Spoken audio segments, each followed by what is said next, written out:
Good afternoon and good evening, and thanks for stopping by. Our dedicated team will guide you through with the latest updates and theories at Starbase, Texas.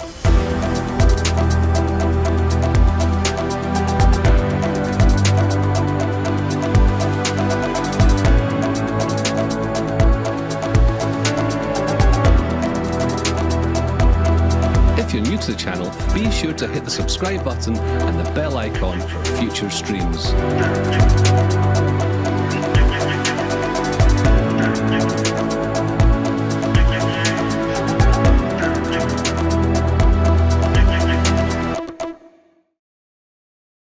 Well, hello everybody. Happy Saturday and welcome to another Starbase Weekly live stream.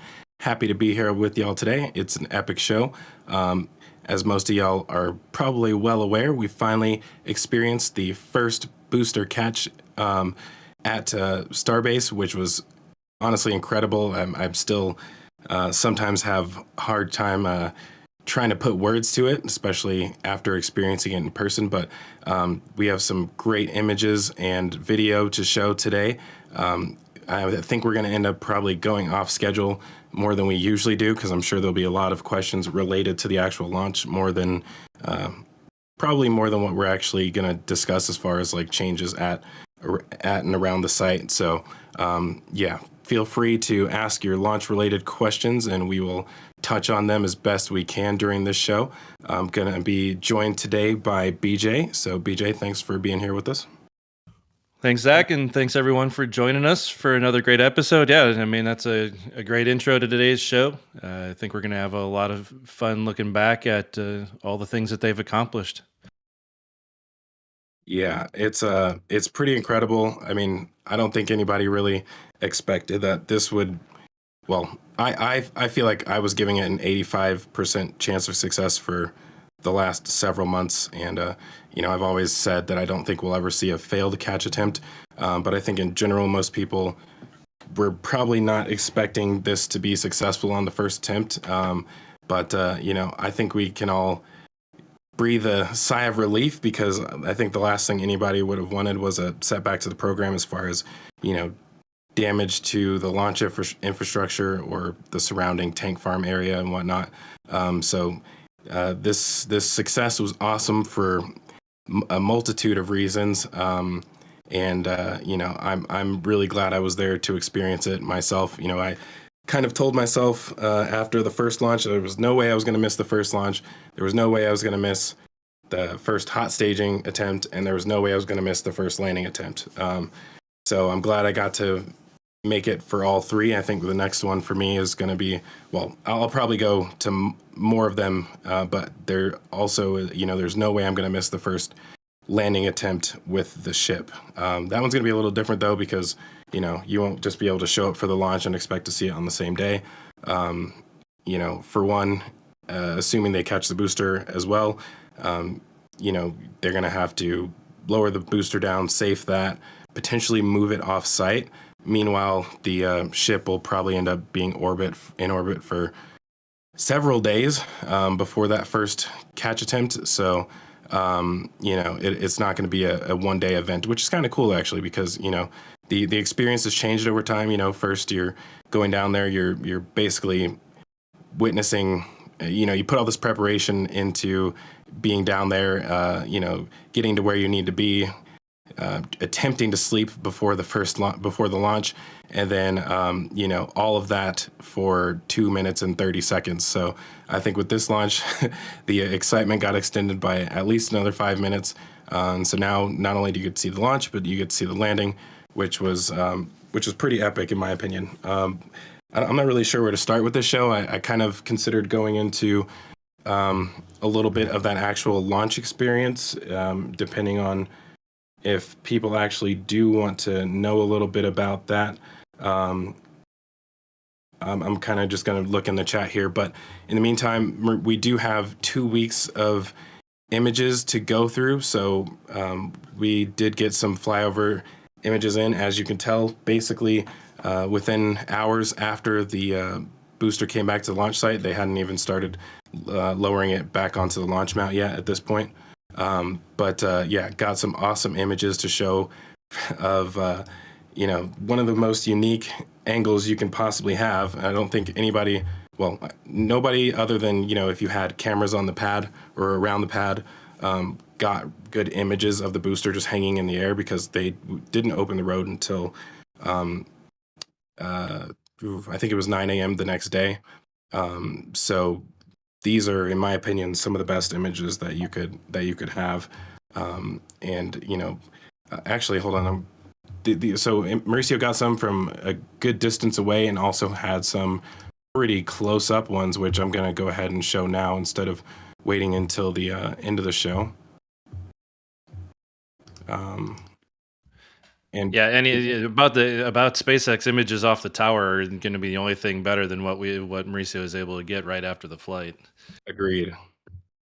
Yeah, this is pretty epic, catching this shot like shortly after the actual launch. So I know Mauricio was watching from the I believe the Rocket Ranch viewing area, the Rocket Ranch outpost. And, I was way over on Isla Blanca Park. So we both got two different angles of this, but watching from where he was watching from allowed him to quickly leave, head to the airport, hop in the plane, and get up there and take these images pretty much as soon as the road was open. So, not the road was open. I think the road was open, at least from the checkpoint to Brownsville was open the whole time. As far as if you were already up there, you could go back the other direction. So that allowed him to quickly get to the airport. And correction, he was viewing from the Lab Padre outpost. So there are a few different viewing areas over there. All awesome views. I think, in my opinion, I really liked the Port Isabel view of this launch, which was pretty incredible. I got some decent tracking footage while I was down there, which if you haven't seen that, check it out on my channel, CSI Starbase.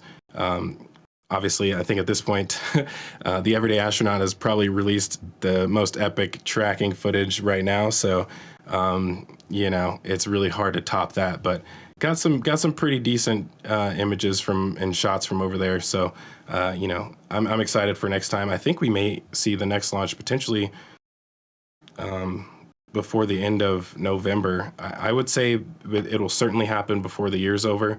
But my bet is that SpaceX kind of wants to make up for lost time right now. So we know that with the FAA launch license that was granted the day before the launch, that pretty much cleared them, I believe, for flights 5 and 6. I don't know if it's potentially could go past that if they continue the same launch profile, but I'm assuming that things will change with Flight 6. And, I wouldn't be surprised actually, unless they want to duplicate the exact same launch profile, which would basically be, you know, performing the same catch attempt with the booster and landing basically in the same area with the ship. I think, you know, we may see a slight delay if they decide to change any of that, which I wouldn't be surprised if they did, because there's not, in my opinion, a ton of value in repeating the same thing. You know, I mean, you do get a little bit more data with the booster if they do make changes related to some of the problem areas, I would say, which would basically be, you know, the flames underneath the aft section as it was landing. And matter of fact, I'll go ahead and post or pull up some images that Mauricio took. So this is actually an amazing shot that he got during the actual launch. And in particular, one that I think was really great is this shot showing the bottom of the booster. So I'm actually probably going to go into this a little bit more in my short deep dive on this, but you know, this may be one area that they think they might want to make some improvements on. I personally don't think it was a huge deal. One reason is because a lot of this shielding that's down here will end up going away, which will kind of change the way air flows through this area. And, you know, once they actually took this off the launch mount, the shielding didn't really look like anything happened to it. I know we did see some pieces falling from it. There was some damage to one of the chines, and there are some scorch marks near the top of the booster. But other than that, it was kind of hard to tell that it just went through the experience that it went through. You know, there was this flame on the front side of the booster, which a lot of people have asked about. While it was kind of scary to see, I guess, for some people, this was 100% expected. I guess it was so much expected that Ryan Hansen Space actually, I'm going to pull this up really quick. So he made this cinematic catch video, which I was trying to get in a release before the launch, but there was a lot of things about this video that made him not want to release it. You know, details that he knew were going to be different. So he held off until after the launch. I'm not going to play the full video here because you guys should definitely go check it out on his channel. But in this video, he does show the fire coming out of the booster QD. So to those of us who kind of understand the booster plumbing very well, that is something that was fully expected, because you just have quite a bit of methane coming out of the booster QD. Anytime the engines aren't running, there's basically venting coming out of this. So I'm not going to go into the deep explanation of it because I will probably explain it better during my episode that should be coming out in the next few days. But I mean, if you can basically just think of this as the equivalent of the Raptor chill system for the liquid oxygen side of the booster. Basically, while the engines are not running, so before launch and once they cut the engines during main engine cutoff, and also after the boost back burn, the engines, at least the engines that are still planning to reignite, have to maintain ignition readiness. So that's basically dropping the temperatures down to where they want them to be. So the before launch, you'll actually see, and I think most of y'all have experienced this by now, watching the launch footage. I'm actually going to pull up one of the I'm going to pull up an image right here, which kind of shows the area that I'm talking about. So down here, and you can actually see some leftovers down here, but this is the bleed off pond for the liquid oxygen chill system for the booster. So before flight, you'll actually see this venting out of here as the Raptor chill system is activated. On the ship, there are two vents that come down the side, and they actually extend below the grid fins on the booster. So you'll see that venting pretty much the entire ascent phase. There will be like 2 little tails coming down the side of the booster. So the same thing happens on the methane side. You don't see it. You see it on the ship, and you don't see it on the booster, which I think is what confused a lot of people. And the reason you don't see it on the booster is because you don't need to chill the engines while it's running. So you're not bleeding off methane while the engines are actually running. You're pretty much, it's a closed loop system at that point, and you're consuming pretty much everything.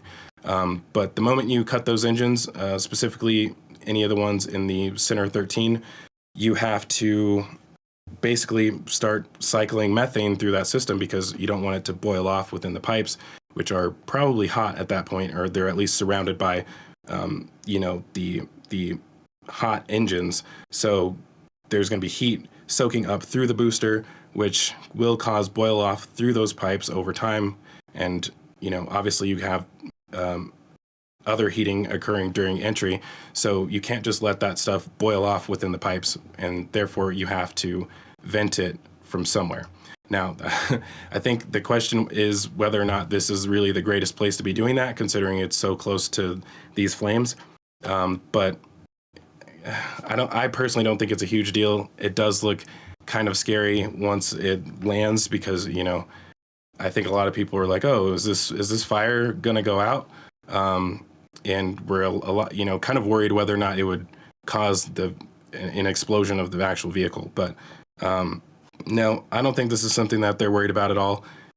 I think potentially you may want to move it to another location, specifically on the backside of the booster, which will kind of play into some of the stuff we're going to talk about today. But yeah, I think it's not an issue that it's happening. Maybe the location could be a problem because you're basically sending flames into the tower. If it was on the backside, that would probably be a lot safer, I guess, for anything in the tower. However, on that note, eventually they are going to fully clad these towers, and you won't really have to. They probably won't care at all about anything, any flames on the outside of it, as long as the exterior of the building of the tower is actually sealed up. So yeah, I think I'm going to expand on that a little bit more later, but definitely wanted to touch on it now because I know people are probably going to have some questions about that. But yeah, in summary, it's not as bad as it looks. Yeah, and I agree on that. I mean, that's a great recap. Well, way better than I could do it. But you can even on the rollback, you could see how the flames that were coming up there, it was like just that methane that was burning off. The vehicle didn't even look like it had any char marks on that side, as if it was even really affecting the vehicle itself. Yeah, agreed. I went out there the next day and took a lot of ground shots. I think I'll pull some of those up here. We can just talk about overall damage, I guess.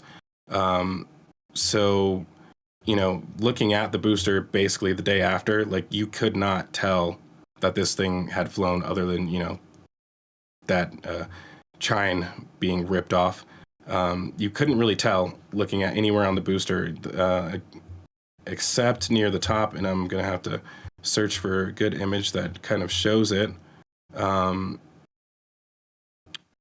Near the top of the booster, you could definitely see where that hot staging gas from the Raptors, this is basically a position of one of the RVAC engines. So on the opposite side of the booster, you had marks like this basically above the grid fins because that's where those other 2 engines are located.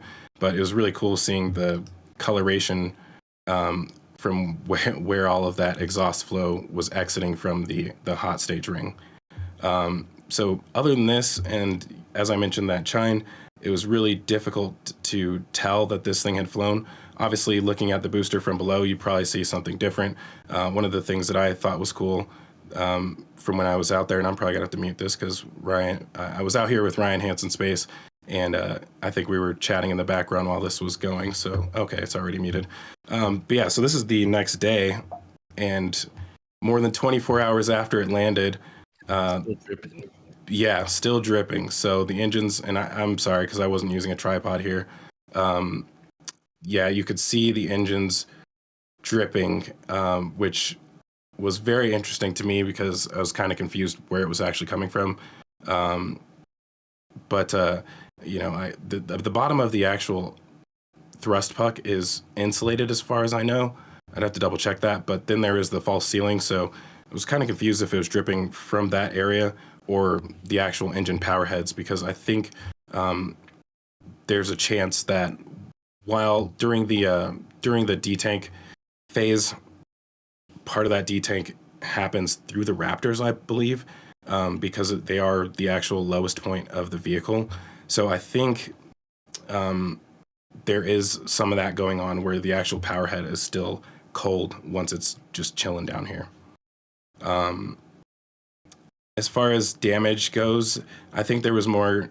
Well, it really was minimal, I would say, compared to previous flights. So besides the regular stuff that you should expect on the launch mount, as far as all of these Raptor chill lines, which have to be basically reinstalled every time they launch, most of the other damage that I saw was kind of to the surrounding pad, which is, like I said, pretty minimal in comparison to some other previous flights. But one of the interesting things that I noticed was near the liquid oxygen side of the tank farm. So this is basically where, right next to where the LOX pumps are. I think I may have a better angle of this. Matter of fact, I'm going to show what it looked like beforehand, just so we can kind of get an idea of that. Yeah, I remember Ryan making a comment somewhere about that they actually cut those lines. Obviously, this week we saw all that stuff had been removed, and right in that flyover, and we included in the video that tray did not survive, similar to some of the previous cable trays. Yeah, it was really odd because, so for one, you have incomplete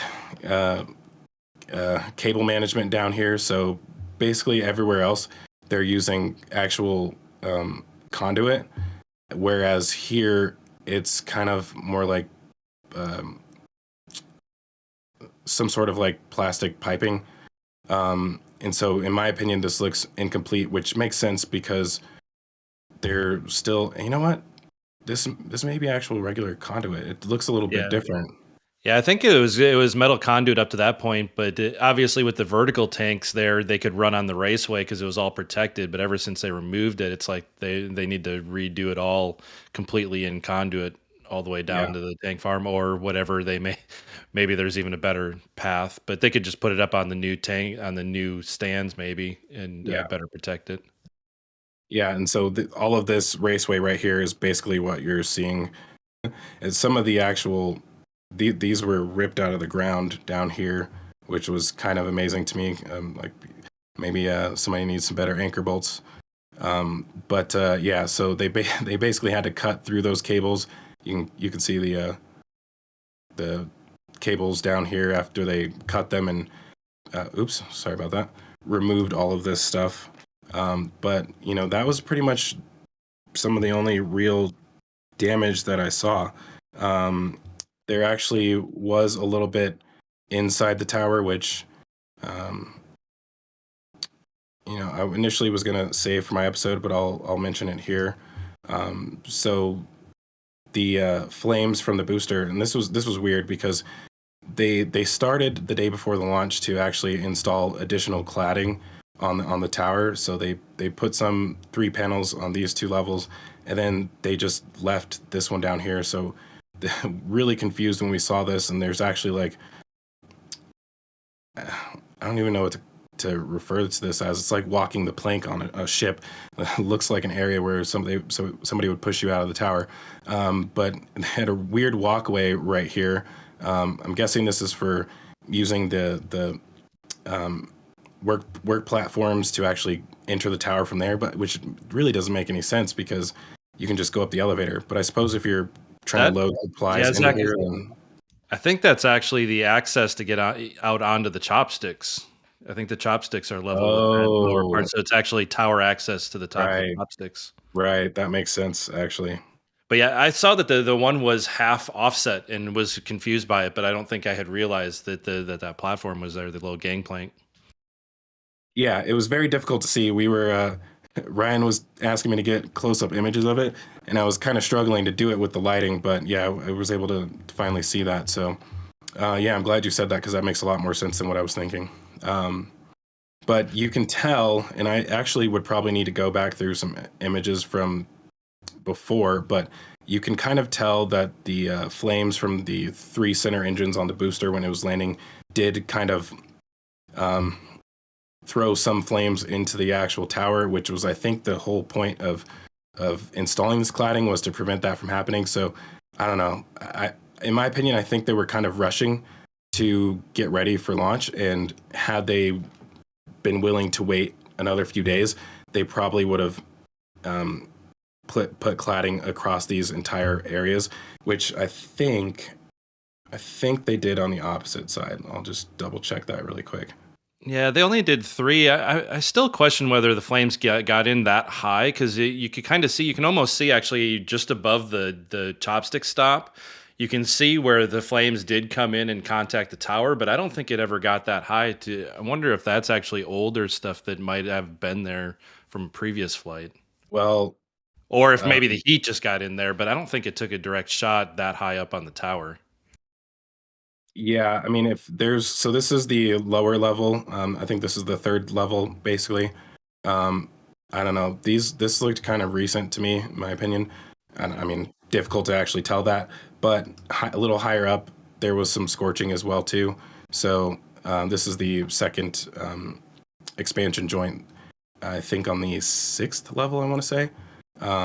So this one was actually a little bit charred as well too. Not quite as bad though. So I don't know. I think it's probably residual heat entering the tower, more so than the actual flame itself. Yeah, I think that's real possible, because I think I don't know if you have any shots that are just above the chopstick stop on the tower leg, but I know that you could see definitively where the direct, and you saw it in some of the aerial shots, in the drone shots, I think, where it swept across there in those new cladding pieces. Didn't look like they took a direct shot at all. I think I have some from the bottom. Um, these were actually close-ups I was taking, just Yeah. looking at the actual panels themselves. And what I was trying to check for, yeah, I guess on this side they only did 3 as well. I don't know if I have any showing the bottom.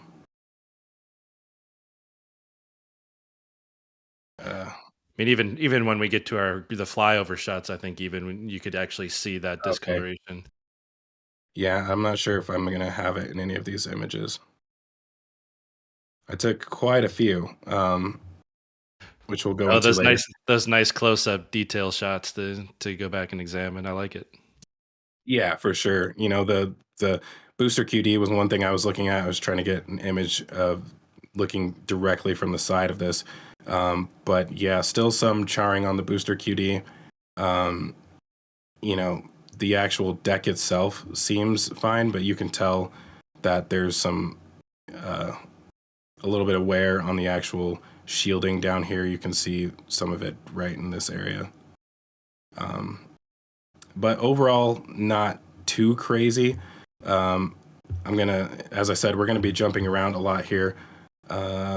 So looking at these images from the aerial view, you can kind of see that the top deck looks pretty good for the most part. This area, as expected, was still scorched. The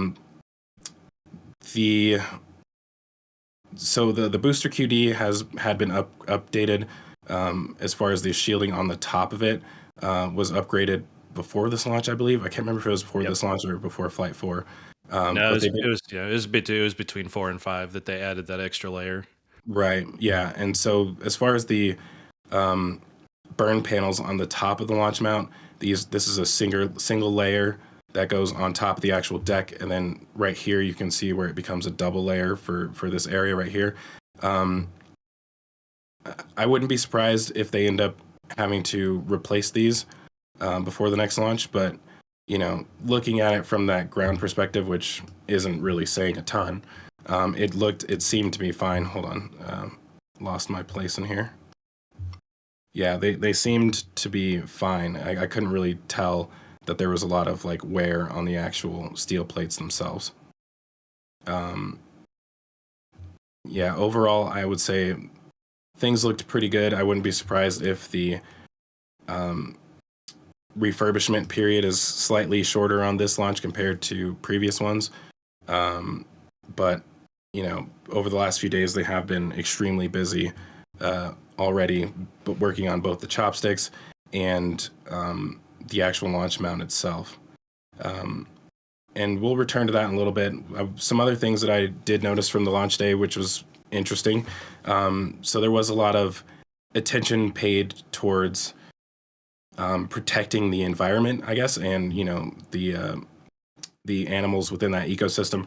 Obviously there was going to be some casualties along the way, so I did catch on a few locations some crabs that had been basically boiled by the steam. And near that same area, there was some sensors that were placed in the ground. I think these were by the Fish and Wildlife Services. I'm not fully certain what these do. I don't know if I'm assuming they are either thermal detecting heat or decibel meters. So they're probably trying to take some measurements on the actual sonic boom and potentially measurements related to the steam that comes out of the launch mount after ignition. So they had those all over the place. I thought I had some more images of it.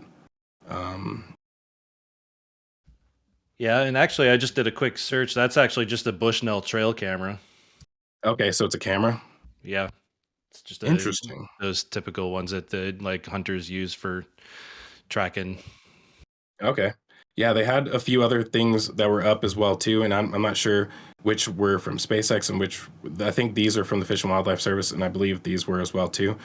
So one thing that they said they were going to do was add some sort of shielding if they found any nests in the area. So I think these could be related to that, or they were just related to looking at structural damage due to the sonic boom. So you have a few different types of structures here. Essentially, like this is basically a plastic PVC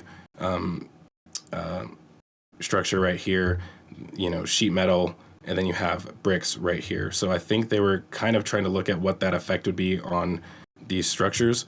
And I didn't really figure this one out. They had a few little patches on them. I'm not sure exactly what they were measuring here. It could be that these change colors with temperature, but I didn't see any like electronic input here, and they didn't look like they were any kind of sensors or whatever. So yeah, I'm not sure what was going on with that. But a ton of measurement devices, pretty much all over the place out there. So they're definitely learning as they go as far as what the true effects are on the environment, and they are trying to address those as well. So, of course, I'm sure all of you have seen the damage to the Chine, which was really cool to actually see close up, because it really, most of the damage was from that panel actually ripping off. I know some people were asking if the hot stage ring potentially impacted this, and I don't think so. There's only one of these ribs that are actually damaged, and I think this is probably because this is the last one that was holding on before it ripped free.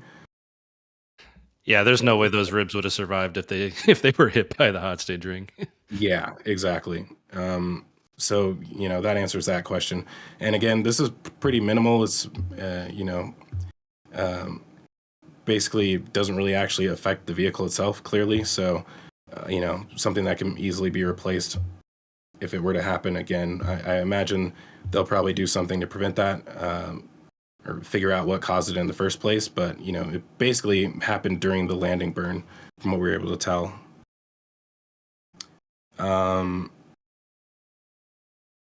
And sorry, I was looking at in the background. Todd was saying something about burst discs. I'm not sure what that was in reference to. Yeah, probably to that PVC structure. I could say. I mean, if you just had like those passive damage sensors that sometimes shipments have to protect, that you can say, hey, the forklift operator dropped this and damaged it. But I would think 4 of them that close to each other, this close to the pad, I don't know that you get any difference unless they were like different damage levels required to burst them. Yeah, I've never seen one quite like that, but Yeah. I'm probably will end up doing some more research into that after the show. Um, cool. So moving on, uh, didn't really have the greatest images of the actual chopsticks. There we don't have ground images from this week, but as far as that goes, it does seem like there was pretty much no damage on the actual chopsticks themselves, as far as specifically with the bumpers.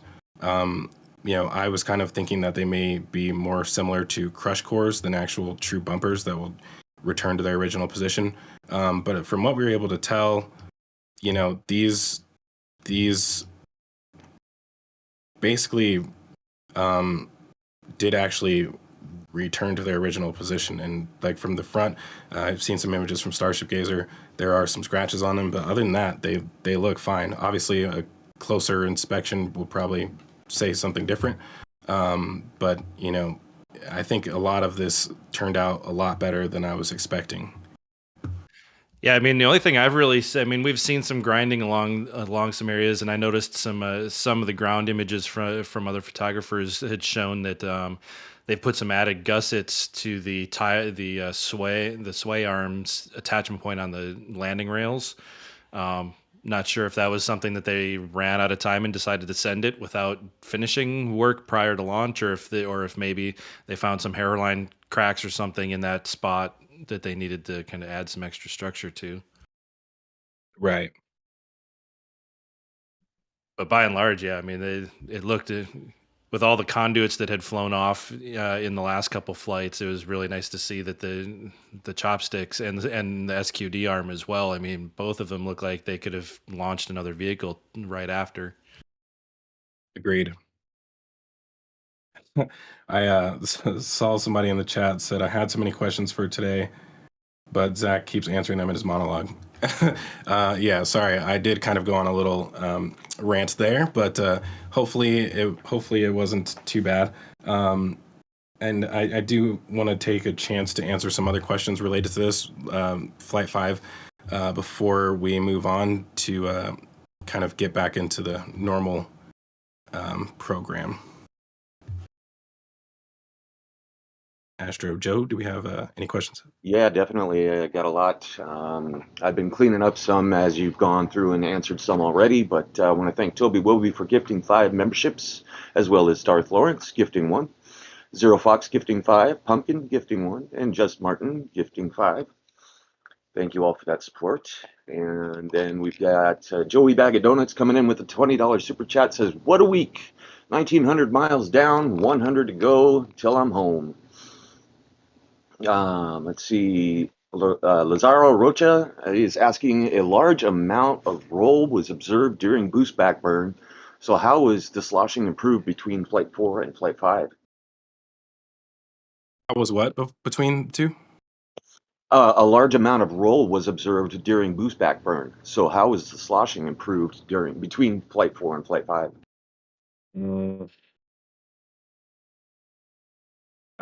I think I may have to skip that question for now. That's one of the topics I'm covering in the episode. Because yeah, there was some roll definitely observed during the boost back burn. So yeah, still gathering my thoughts on that. Not fully ready to explain that part yet. Sounds good, no problem. I want to thank Rocket Profit for a $50 super chat for the first ever in all of human history event, the first successful catch of an orbital class rocket. Thanks for that, Rocket Profit. Black Eagle asks, did I just imagine it, or were there only 20 Raptor Chill collection system hoses on the SpaceX stream at around T-124? I did not count them, but I think there was probably, I mean, in the past there was 33, unless they're doing it through the booster QD now, which I don't think they are. There should have still been 33. Sometimes it's hard to see all of them, but and a few of them are actually combined as well too. So yeah, it's a little difficult to count them. I'll have to go back and look at that. Yeah, and that's interesting. I actually had the same thought because I remember looking at that. I took a screenshot of it, was counting, and there was definitely not one for every. And obviously, if they pair some up, I was wondering the same thing actually. If they had gotten rid of the center 13 and done onboard collection of that. I could possibly bring it up really quick. What was the time? The time on it? T minus 124.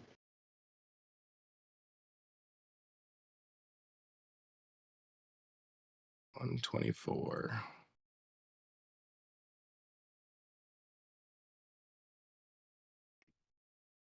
Yeah, I would say it's difficult to see up here, but in the past, some of these were actually combined. Um, let's see, it's and then with the vapors through here, it's a little difficult to actually see all of them. And how did I just lose it? Yeah, it's difficult to see some of them on this side. Um, yeah, so I would say overall, it's kind of difficult to fully count them.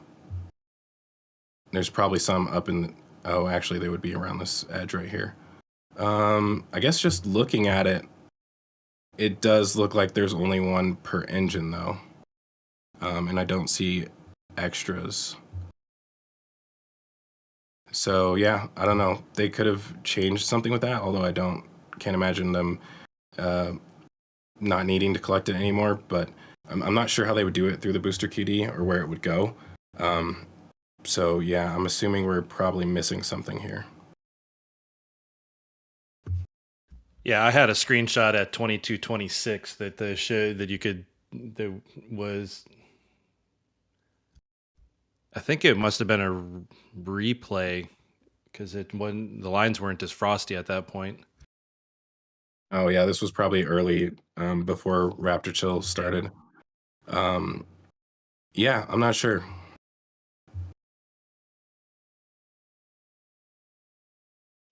All right, I want to thank Rick, aka Methane Man, for becoming a member. Actually, hold on really quickly. All right, I'm sure. almost seeing multiples down here. There's some blue lines, and then there's it looks like some other stainless lines that are coming through there. Yeah, I'm sorry. Yeah, I guess we'll save this for later. Go ahead with that question, Astro Joe. All right, yeah, a $20 super chat from 55 Chevy Guy Steve also covered a question from Michael Bertoldi, Crane Man, and Moody Blues. The question being the booster showing the grid fin at hot staging seemed to show the grid fin deformed from the heat. Any thoughts on what can be done?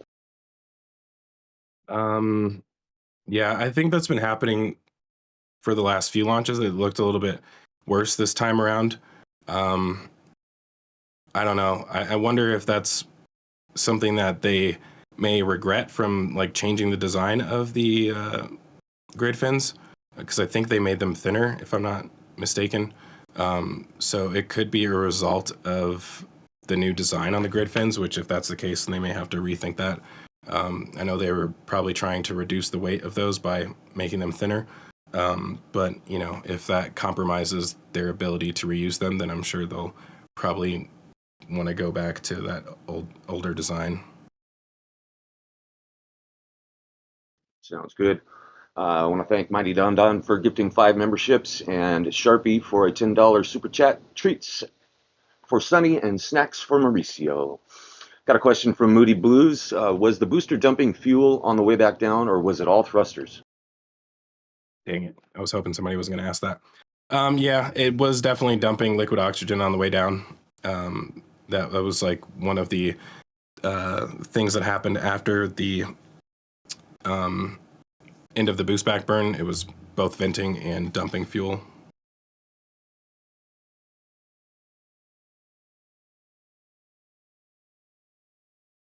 Okay.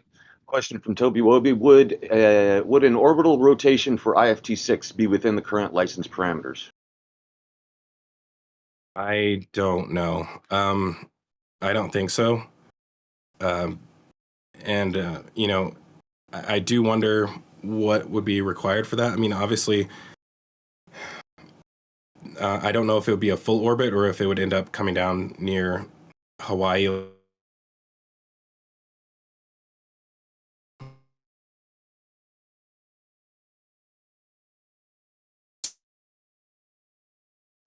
achieve real orbit. I mean, I could be mistaken, and it really comes down to like how long the flight computer and the batteries will last without having a source of power. Like, you know, I imagine that at some point they're going to need solar panels in order to actually truly remain in orbit like that. So I think we're not there yet. All right, I got a few more questions here. One from Toby Woby. If the pins didn't catch, would the fins be able to hold? I don't know. I mean, I think we get that question every week, and same answer. They're not designed for that. I'm sure they probably would stop it. But yeah, I mean, I don't think we'll ever see that. So. Right. Yeah, if they nailed it on the first, I don't think it's going to be an issue. Several people asked the same question. Did Booster 11 have the same engine bell warping issue that B12 experienced? That's a good question. I think that was one of the things I was going to touch on when we go to Massie's. If that's the last question, then I'll go ahead and take us over to Massie's right now. So yeah, I mean, looking at, well, I guess this isn't the best image from it. I would have to pull up the actual image of them coming out of the when it came out of the water. Yeah, so when they actually retrieved this, I think the general assumption was that most of this occurred when it contacted the ocean floor, and I'm not so sure anymore. I mean, some of them certainly do look like they were impacted directly by something, and obviously those ones have all kinds of sediment in them, and others don't really have so much sediment in them, so like most of the ones on this side. So to me, this looks like it came down on this side of the vehicle, and I don't know if these ones actually contacted the ocean floor. So with that said, there is some warping around the edges of these, and I think that some of that could be similar to what happened on Booster 12. Specifically, these two engines right here look more like they've been warped than actual impact damage like the ones on over here.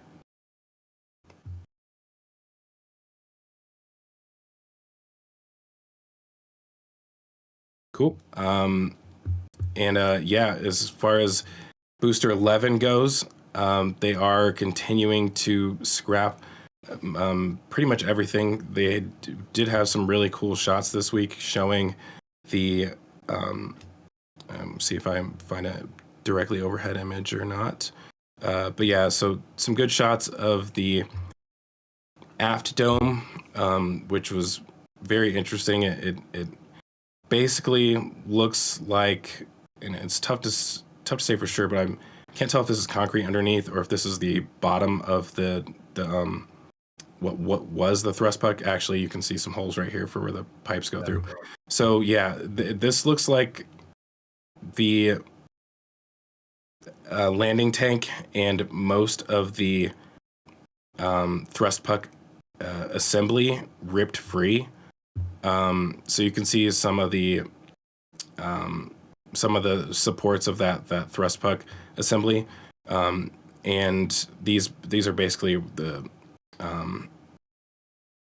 methane sump would be down in this area with the landing tank on top of it, and it looks like a lot of that just straight up ripped free.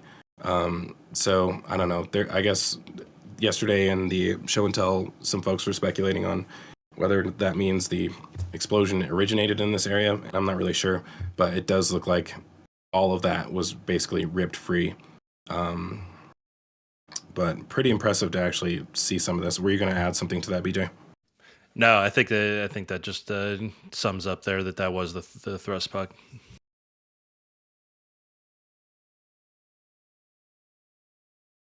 Yeah, this is.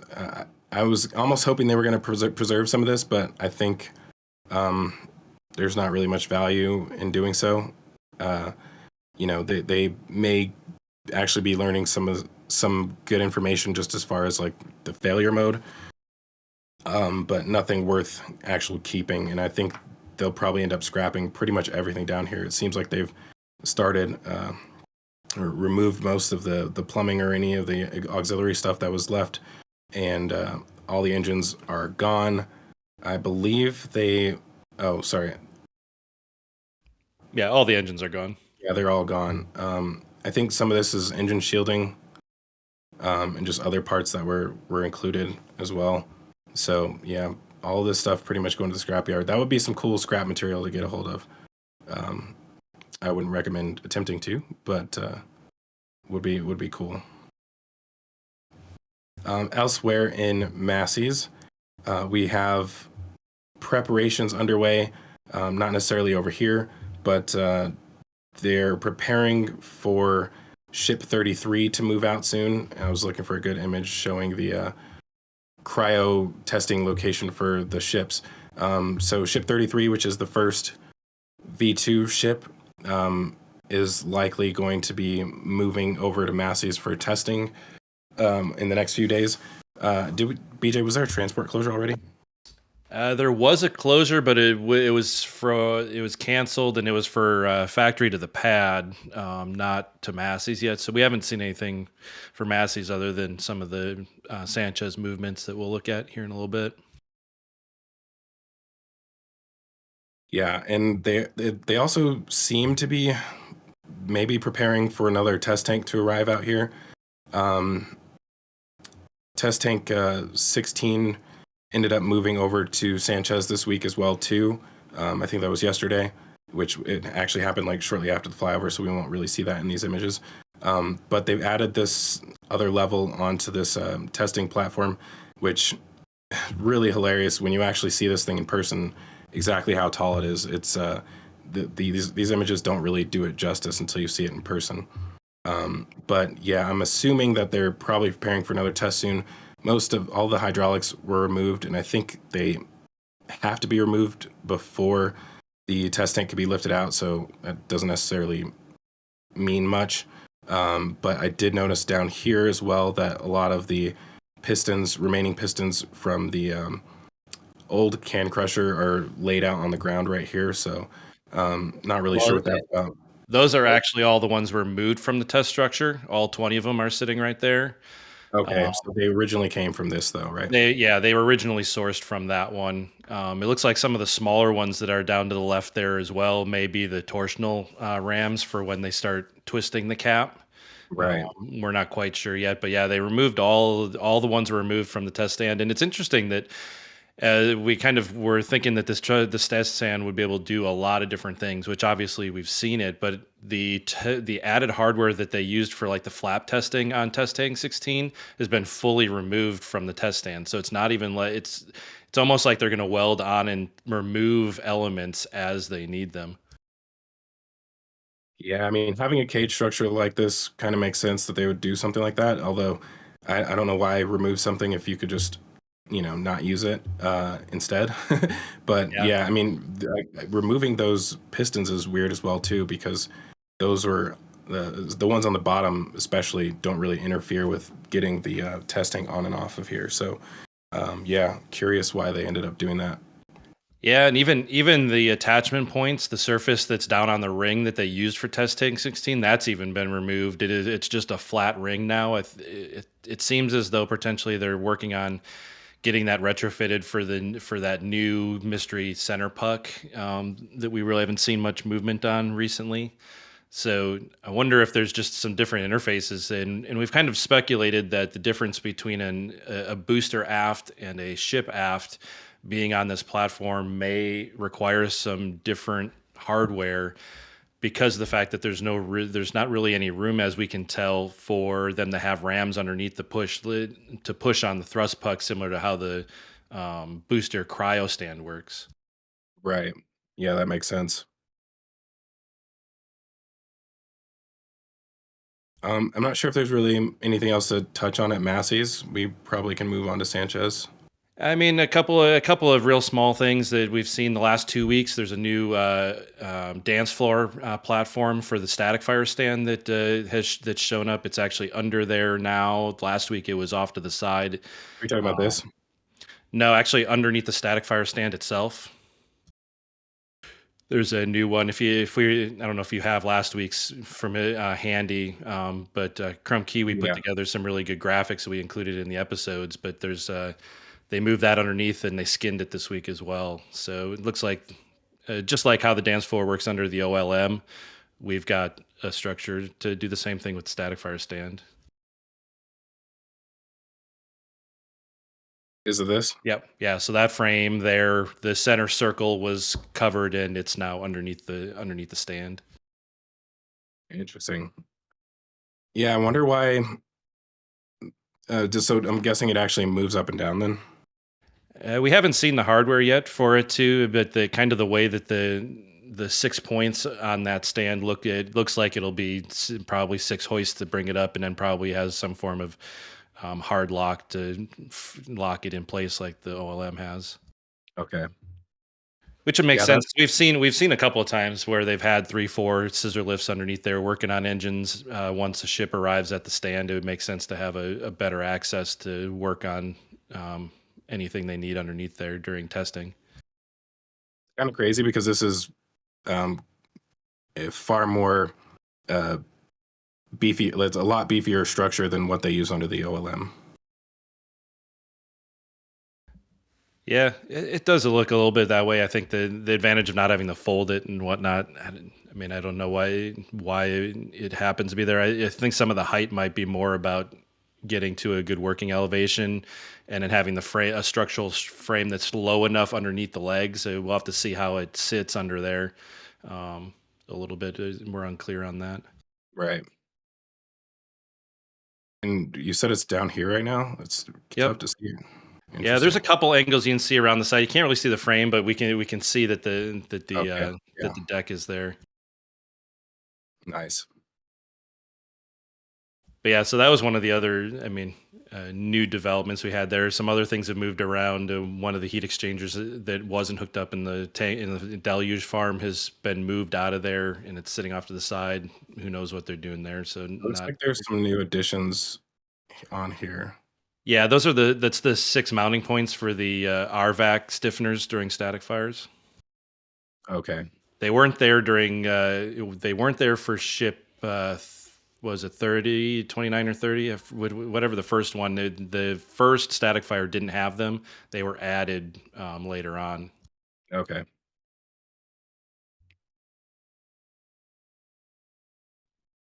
And sorry, what else were you pointing out? Just in that last one, just actually where the stand was last week, there's one of the 5th heat exchanger has been removed. It's at the top left there. Not sure if they've removed it to maybe take it to pad B infrastructure or what they're doing, but there's a spot for it up in the tank farm, and it was just sitting there. It hadn't been plumbed since it arrived, but the pedestal showed 5 and it moved. Nothing really to say other than it moved. Cool. And obviously, you saw that the track platform is down in the trench there. Yeah. So they're working on they're essentially on the rail system that moves the lid. Yeah, I think this also gives them access to the inside of the trench without having to walk down there. So if they need to get like higher up in there, they are able to. I think there's a ladder on the back side of this. Yeah, so I think those were just the last couple small things. We've talked in the show and tells that they're putting up a new antenna tower in the middle of the site as well. That's kind of progressing. It's the same type of tower that they added over there at the break room, but it's right in the middle next to the cryo stand for boosters. But the pedestal is there at the junction at that elbow, and then the tower is still sitting. Yep. So new weather station or something like that is being added to this site. Cool. All right. Well, I'm going to keep us rolling and move us over to Sanchez since we're already about an hour into the show. So as y'all know, we're probably going to start off with discussing the new launch mount, which is starting to progress pretty well. So over the last few weeks, they brought in the, I guess, the base section of this, and they've been assembling that over the last few weeks, basically. And specifically, hold on, I'm trying to get a good side shot of this. So one thing I noticed that they were doing while I was out there, they welded all of the joints for this. So basically, they're the equivalent of these joints right here on the bottom surface. So they welded all of those joints that join the corners with the straight sections. And over the last few days, they've added in these little panels right here, which join the sides to the corners. You can also see them added on this side as well too. So I believe there would have been 4 per side, so 16 total that they had to add in here. And they have some more on the ground here, but I think some of these, unless there's some missing that I haven't seen, some of those may be for the actual deck structure itself. And looking at that from above, I guess I'll have to go back to the image I was just using. So we can see that they currently have 2 corners and 2 side pieces. So waiting on 2 more of each right now. So basically these corner sections basically extend out to here. I think, I don't know, John Tate sent me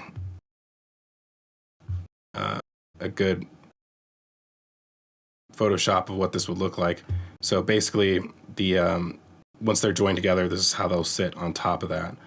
And so you'll have wall sections that are added in between these and in between the gaps right in this area. So this kind of gives you an idea of where the hold down clamps would be as for when they're in the extended position. So yeah, kind of helps you visualize things a little bit better there. But this is really cool in general. I'm happy to see this process again. It kind of sucks that this time around it's not in an area where you can just show up to with a camera and see everything they're doing. It's really well hidden behind all of the walls and whatnot. I tried to get some good images while I was down there, and it's basically impossible. And on top of that, all of the exterior surfaces of these are basically solid panels, so there's not really anything to see unless you were looking at it from in the middle or above. But yeah, so over this next week or so, I imagine the rest of these sections will show up. I don't think they'll actually install them until they've finished all of their welding down here. So adding those little panels that they added, I'm sure, you can see them down here welding right now on those little sections. So once they finish all of that, then we'll probably see them start lifting the first deck panels or deck sections onto here.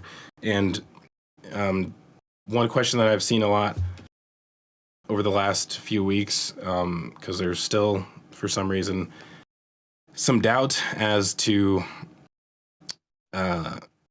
how this is going to all work and whether or not this can be all on the road at one time. I think a lot of people were asking, well, what if they assemble it in 2 different pieces and then join them together at the launch site? That's not going to happen. If it was, then they would already have cut out some concrete and added in some new pedestals here to assemble this, because you can't just do it on top of this because it has to be perfectly level essentially, and also probably want it to support all the weight. So additional preparations would be needed in order to actually assemble the upper section of this and like transport them out separately. So I think all signs are pointing to the fact that these, and they're staged like right next to it. So it's pretty clear that this will all be assembled as one structure and then moved all as one structure. And, I've said it for the last few months, but at this point, if you move it once, you should also be able to move it again. So it really just comes down to how you attach it to the flame trench, and assuming that they know that they're going to need to do refurbishments on this at some point, it only makes sense to not permanently attach it if you can avoid it. So I think, in my opinion, the argument on whether or not it'll be interchangeable is kind of settled. I'm sure some people will disagree with that, but honestly, in my mind, it's been settled for months now. Um, but yeah, go ahead. Yeah, I mean, I agree. I totally agree with that. I think the thing would be is it whether they interchange it would be the only question. I think it's totally that they can. I mean, especially when you look like in the corners, that base, the extra essentially hashtag worth of structural steel in there definitely makes it seem like that bottom point is going to be possible to have a nice strong connection to keep it mounted. Yeah, and the pedestals that it's sitting on will obviously remain once all of this is completed. So it may not happen right away, but I wouldn't be surprised if it did. If immediately after they finish this, they start constructing another one, because you're going to need one for pad A as well too, at minimum. So I think we'll see at least one more constructed here. But after that second one is completed, I would be on the lookout for a third. Obviously, that's probably like 6 months away, if not more.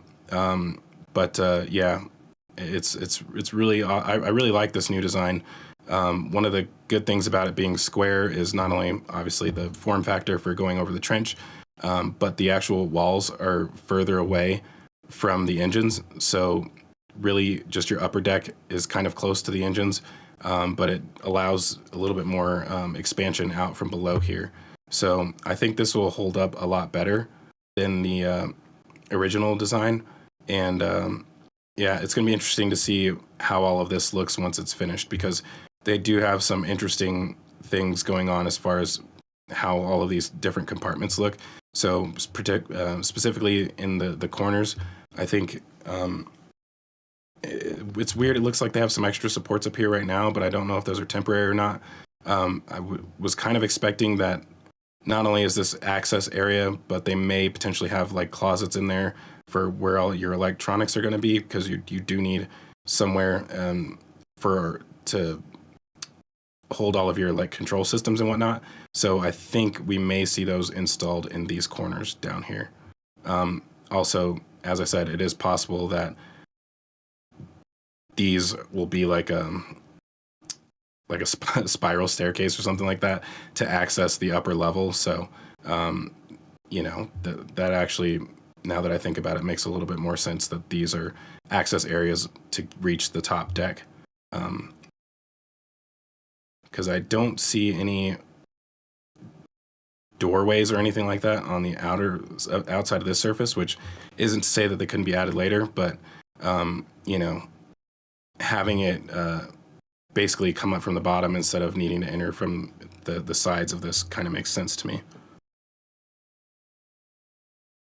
Yeah, we haven't really been able to see if there's a hole in the bottom of any of these plates in that corner. It would make a lot of sense, especially since that the two inside surfaces have hatches to be able to kind of traverse somewhere amongst all of that. It definitely supports the idea that there could be some access from below. Right.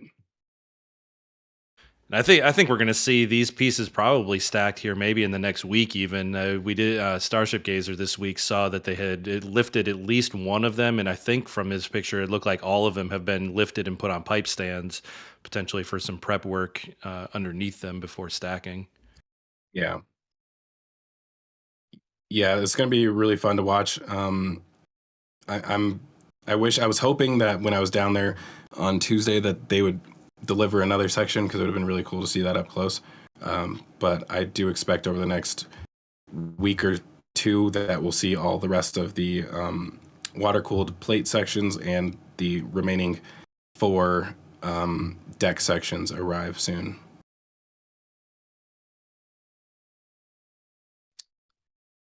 So continuing on, let's see, what else do we have here? Yeah, where do you want to start? We've seen additional work on transport stands and some other structures around there. They've fully painted the third one. The second one doesn't have any external scaffolding anymore. Well, that's nice. Yeah, because this one was looking pretty bad. So I'm glad they finally got that painted. Yeah, it's only taken a few weeks of miscellaneous. Last week it was mostly painted with a couple spots that weren't. Yeah, I think it one of the looks great cool, now. and then just below, I think one of the interesting developments we've got now our first 4-point lifter stand as well. They've modified a Where? 3-point. Just below, you can see the 2-point lifter.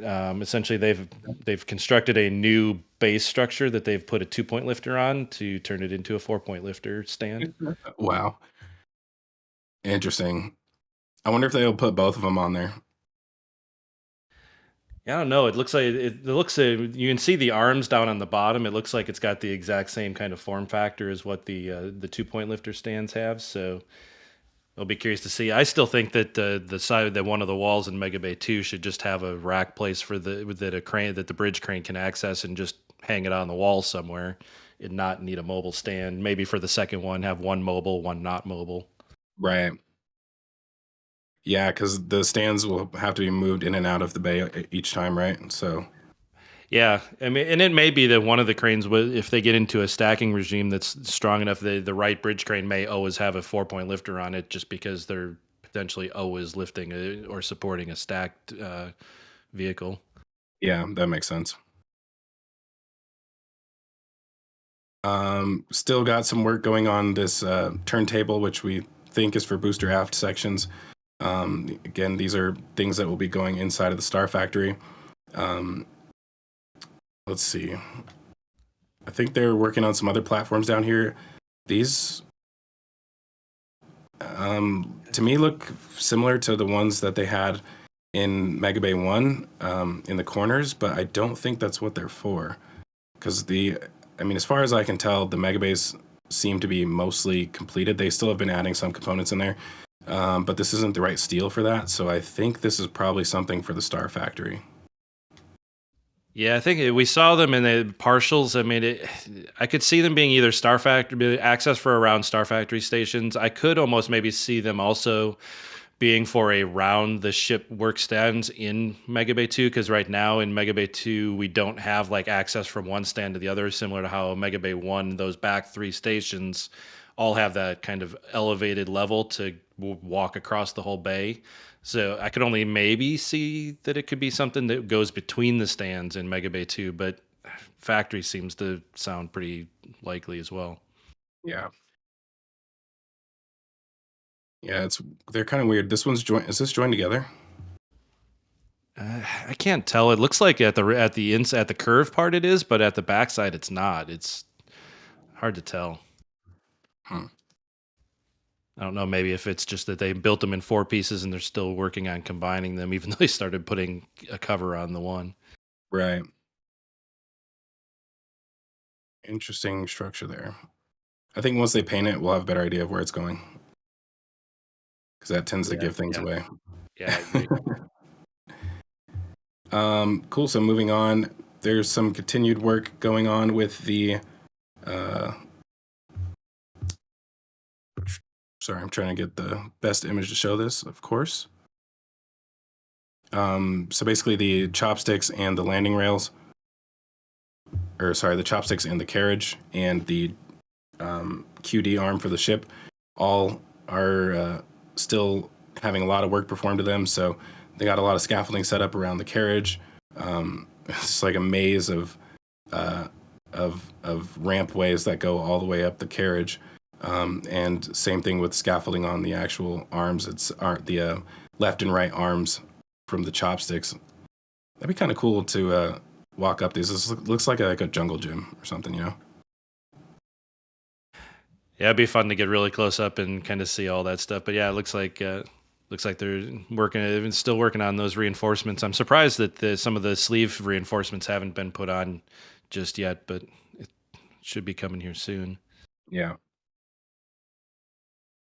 I imagine they may have wanted to wait to see the outcome of Flight 5 as well, too, just to figure out if there was any unexpected damage to the chopsticks that they may want to address with these ones before they get too deep into the modifications. But beyond that, there is also some work going on, obviously, with the QD arm, which appears to be mostly assembled. It looked like they were adding on the last section of the the hinge area basically on this edge of the arm. Yeah, the hinge seems to be taking them quite a bit of time. Some people have reported that some different ground images that some of the tubes may not be quite lining up as they should. I mean, it's been hanging there for quite a few days, so maybe it's just I think there's like 8 or 10 connection points to that hinge piece. So it's taken a little bit of time there, but yeah, I mean, other than the locking arm that meets the tower, looks like it's complete structurally. Yeah, I wonder how soon it'll be until we see this installed. There's a chance that they may install this section first and then bring on the other section after, because it just makes the lift a little bit less awkward. But we also have some other components down here, which I'm not sure what these are for. Yeah, it looks like it's gonna. We saw, and actually, I was just looking at a different photo in the background. It looks like these are all components that are somehow related to the OLM. We actually saw in a few different photos. There's a forklift carrying a stack of them in that general direction, and I actually found a photo of a trailer actually next to it, and those two pieces, the initial pieces. Yeah, it's not this one. Are you talking about the new OLM or the Yeah, or the old one? it's this no, it's here. It was interesting that these pieces were in movement during the flyover. So there, depending on what photo you have, you sometimes see the trucks in place, sometimes you don't. Yeah, Oh, here this we one go. here, the truck's there, and there's actually a couple beams sitting off to the right that we had actually saw on a forklift taking the long way. There it is, actually right there. So seems like the angles almost make me the angle cuts on those beams had me starting to think, well, maybe it's something related to it, but I'm at a loss as to what they'll be. Interesting. Yeah, it's weird because of the color of the steel. It like makes you think it's not part of the OLM. Yeah. And also one interesting thing is the way that these are. I can't tell if I'm guessing these are smaller sections on top of the larger ones because Yeah. these it almost looked like it was one piece. But now that you see this one right here, it kind of looks like they're Yeah, so it looks like the long pieces are all what trapezoids. The angle cuts are towards each other, and all the short ones are rhombus. So it's or not rhombus because they're not squared, but they're the same angle cuts. So it'll be interesting. I don't know if it's maybe some kind of structural underneath it because it's obviously not stainless like the rest. So it's very weird. yeah. I think two things I would maybe expect um, would be some sort of support structure for the SPMTs.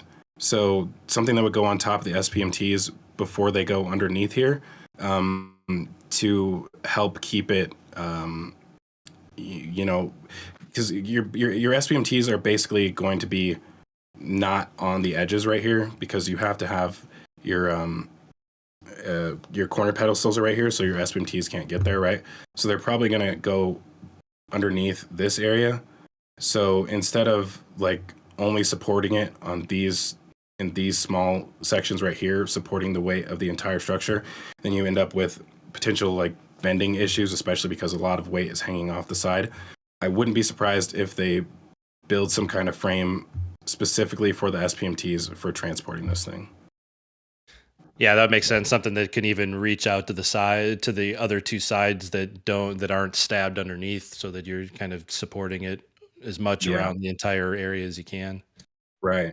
And then beyond that, there may be some sort of maintenance platform um, that slides up in here to get underneath the, you know, to allow them to work on the arms or the bottom of the booster. So, yeah, I think there's a few different options for what these could be used for. I'm surprised there's not like an area set up for assembly on those yet.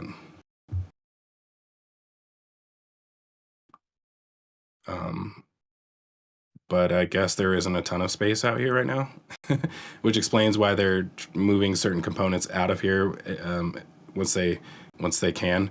Like for example, over the last I think it was yesterday they moved the man Sanchez is so big it's sometimes hard to find the right image to show what you're looking for. So these the heat exchangers that were in here, at least that's what we're Two of pretty the sure three. what they are. Yeah, so these heat exchangers down here, sorry, were there 3 of them or just 2? There's three. The two that have flanges have been removed. That third one that doesn't have flanges on the ports yet is still hanging out. Okay. Yeah, so these got moved to the launch site. We're not 100% sure where they're going to be installed, but we will revisit that again once we get to the launch site. Yeah, and then the cable chain was just down that same road, and that's made it over there as well. Yeah, the cable chain for the second chopstick carriage. Anything else at Sanchez that we should mention? I think there was the whole SPMT movement that we were talking about. Yeah, I mean, there's a few things here out here. Obviously, the suspicions about ship 33 is that the ship thrust sim there next to 32 has SPMTs underneath it now. And then just above it, the transport stand that Booster 4 was on is being struck. There's also an interesting piece of structure there being disassembled. We were talking about last night. You might actually be able to identify it. What that it looks like, some kind of dome structure. I had very first made a really bad thought that it was a thrust puck that was being, and then we realized that it had too many holes and it was too big. But yeah. I'm not sure. I was looking at it this morning and I couldn't really figure out what it was, but it definitely looks like it's being scrapped, whatever it is. Yeah, it was. I think it was about 3/4 of a ring a few days ago, and it's diminished, but it arrived out of nowhere. So we were kind of stumped as to what vehicle it might have come from, but it's just a mystery. Yeah. But down below too, we could see there's a couple of trucks getting loaded up with the remains of Booster 4's Raptors, probably heading towards McGregor.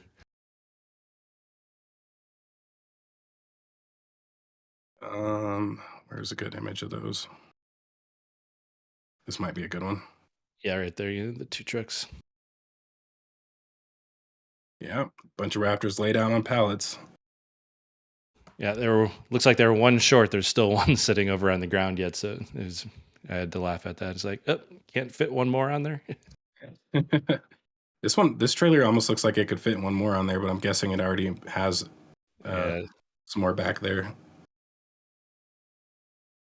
Yeah, that's interesting. I wonder what use they still get out of those right now. Like keeping them and sending them to McGregor. I mean, I think they already did their analysis on those, as far as figuring out the issues that caused Booster 4 to never be able to do a static fire. So yeah, I wonder if they're just keeping them for to like display somewhere, but I guess it wouldn't really make sense to cut the engine bells, the nozzles off of them if that was the case. Yeah, if it was a display, I'd want to see all of it, not just the power head. Yeah. I'm sure they have plenty of Raptor ones laying around. But yeah, I think that covers most of the big movement over here at the Rocket Garden.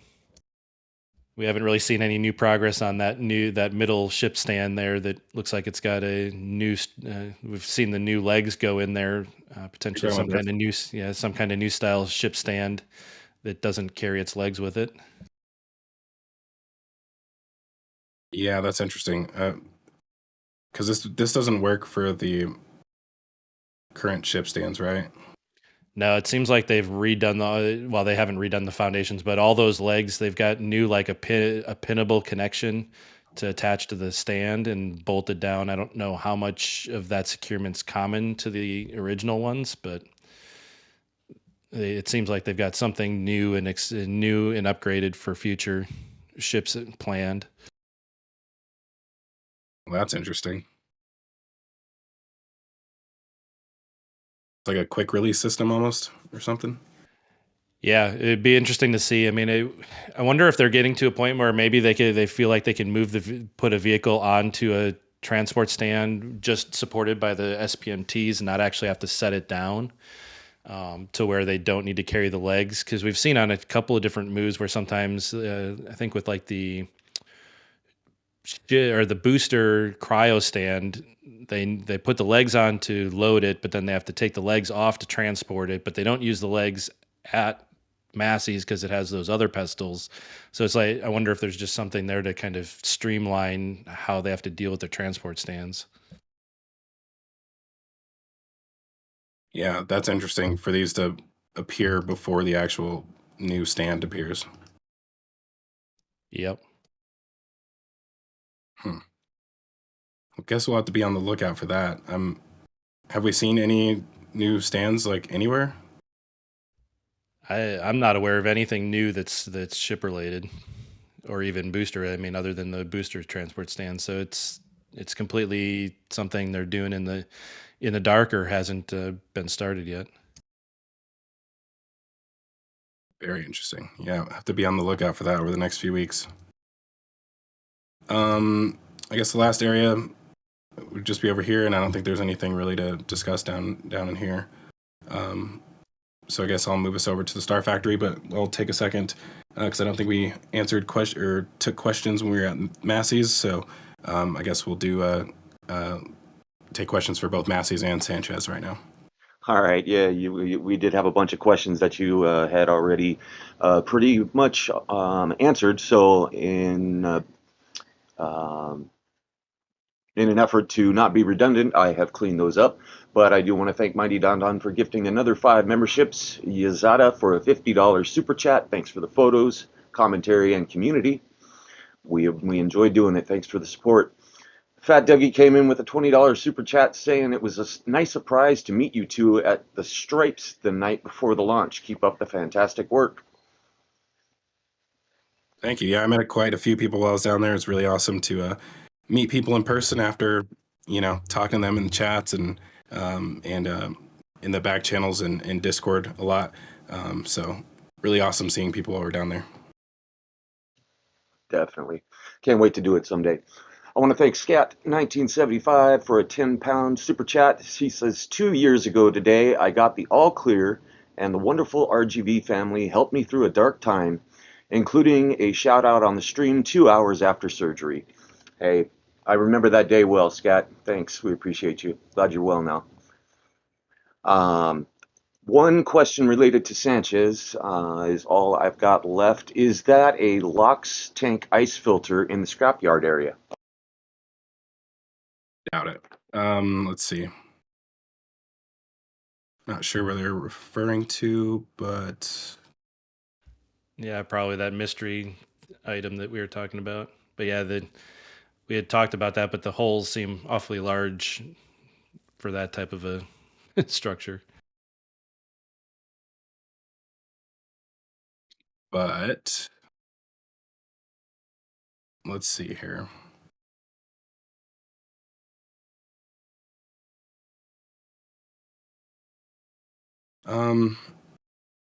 Yeah, I don't think so. I mean, yeah, the holes don't really make sense in my opinion. I'm gonna have to look at this a little bit more, but I don't think so. One thing that I was looking at would be the positions for all the new tanks that are around the landing tank, but the holes would need to be closer together for that. So I don't think that's what this is. And it wouldn't make sense for it to be in this location either. Unless they pulled it from booster 11, which I highly doubt.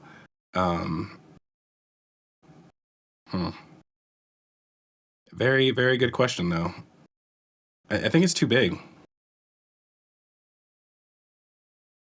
It's wider than the base. It looks like it's wider than the base of this transport stand, so I think it's too big. Yeah.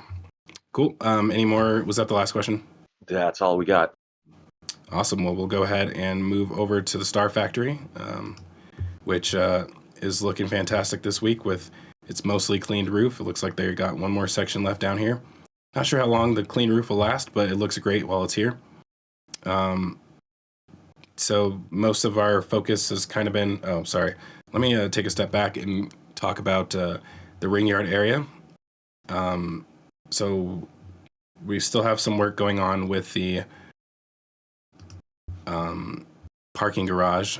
So this was actually really cool to see when I was down there because that mural really changes your perspective on a lot of things as far as like where you're at in the facility, because it's just weird having a giant wall there when you're used to being able to see the backside of the high bay really easily when you're driving up.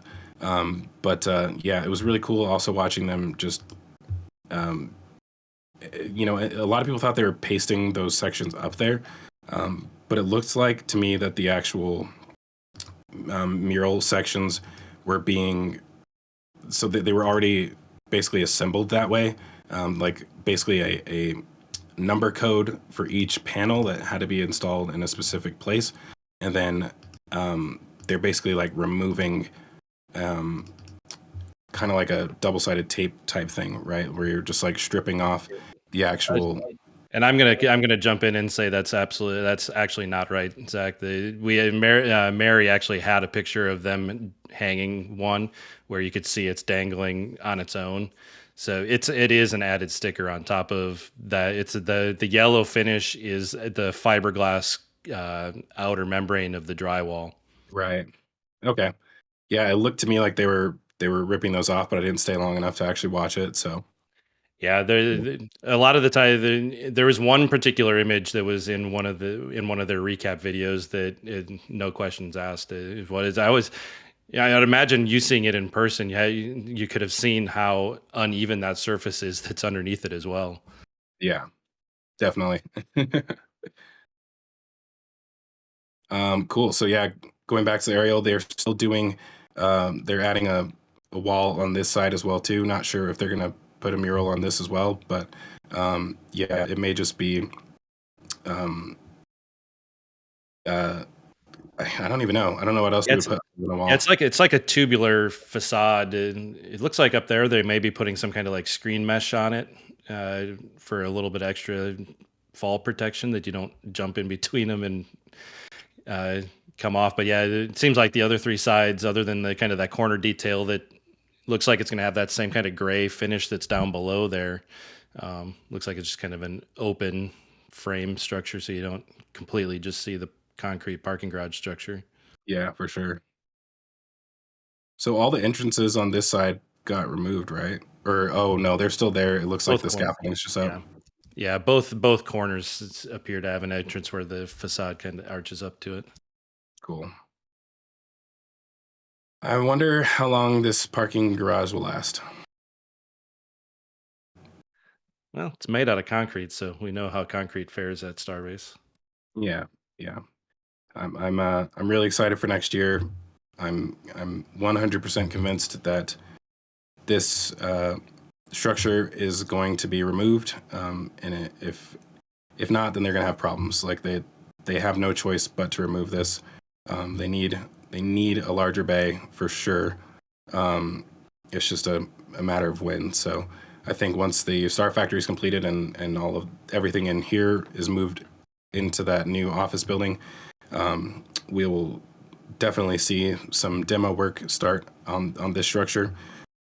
Actually, both of these. So definitely need a deeper bay. I don't think it'll pass the. It'll probably remain flush with Mega Bay 1, but I imagine it would probably come at least to where the Star Factory outer wall is, and up against the parking garage. And with that said, unless they want all of the entrances to be on one side, I would not be surprised if they remove the parking garage. And a lot of you are probably like, oh, that's crazy. But a lot of progression at Starbase happens so quickly that by the time you finish, by the time you start work on a project that you've already paid for, you kind of end up changing your mind. And a really good, there's tons of good examples of that. One really good one is the new entrance that they built at the launch site, with the Gateway to Mars sign and all that. Then they ended up less than 2 months later tearing that entire wall down. So I wouldn't think that any of these structures are safe as far as the potential for not being demolished, which would be crazy. And a lot of people will probably view that as waste of money. But obviously, if that was the case, they would need another one somewhere else. But it's equally important to have a properly sized bay, because once they build this next one, you really don't want to build another one after that if you can avoid it. You could put one in Sanchez, but that makes things difficult when you're having to move things from the Star Factory all the way over to Sanchez. So I imagine you want it as close as possible to the Star Factory. So in my opinion, this is probably the only realistic location. You could potentially build another bay next to this one, but in my opinion, that's just not going to be large enough, because you definitely need to be able to store boosters after they're flown in order to, basically do inspections and whatever else is needed, any repairs, engine swaps. So like right now, booster 12 is taking up space inside of Mega Bay 2, Mega Bay 1, which could be used for actually, a booster that is still being constructed. So I think it's pretty much, let's say you fly booster 13 next, and then 12 is still in there, and then you bring 13 back in here, then all of a sudden two of your workstations are taken up by boosters that you may or may not fly again, right? And so then you only have one workstation left over for engine install, which is not enough considering they already have 3 boosters back there, plus I don't know if they have currently a half a booster on each side of the bay. Yeah, 15. Well, 15 is fully stacked on the left, and then 16 has its common dome and A2 section are on the right turntable. Okay. Yeah, so running out of space quickly, even just with that last launch, it immediately causes traffic issues, I would say, inside of the bay. So I think it is probably a very high priority to get another bay open. And I think the biggest thing is that the doors have to be taller on at least one side of it. So I imagine it may not necessarily be one large bay with one large door. It may have 2 doors, but essentially twice as long as this, twice as deep as well too, and then 10 to 20 meters taller. So at least one door for boosters to enter through, and then maybe ships all on the other side. So I imagine that all of the workstations in here will be dismantled and reinstalled in that building once it's completed, and then you would have both of these for ships, and even some of that other building would be used for ships as well too, because you're not going to have anywhere near as many ships as you do boosters. Probably, I don't know, if I had to guess, 3 to 4 ships per booster, if not more.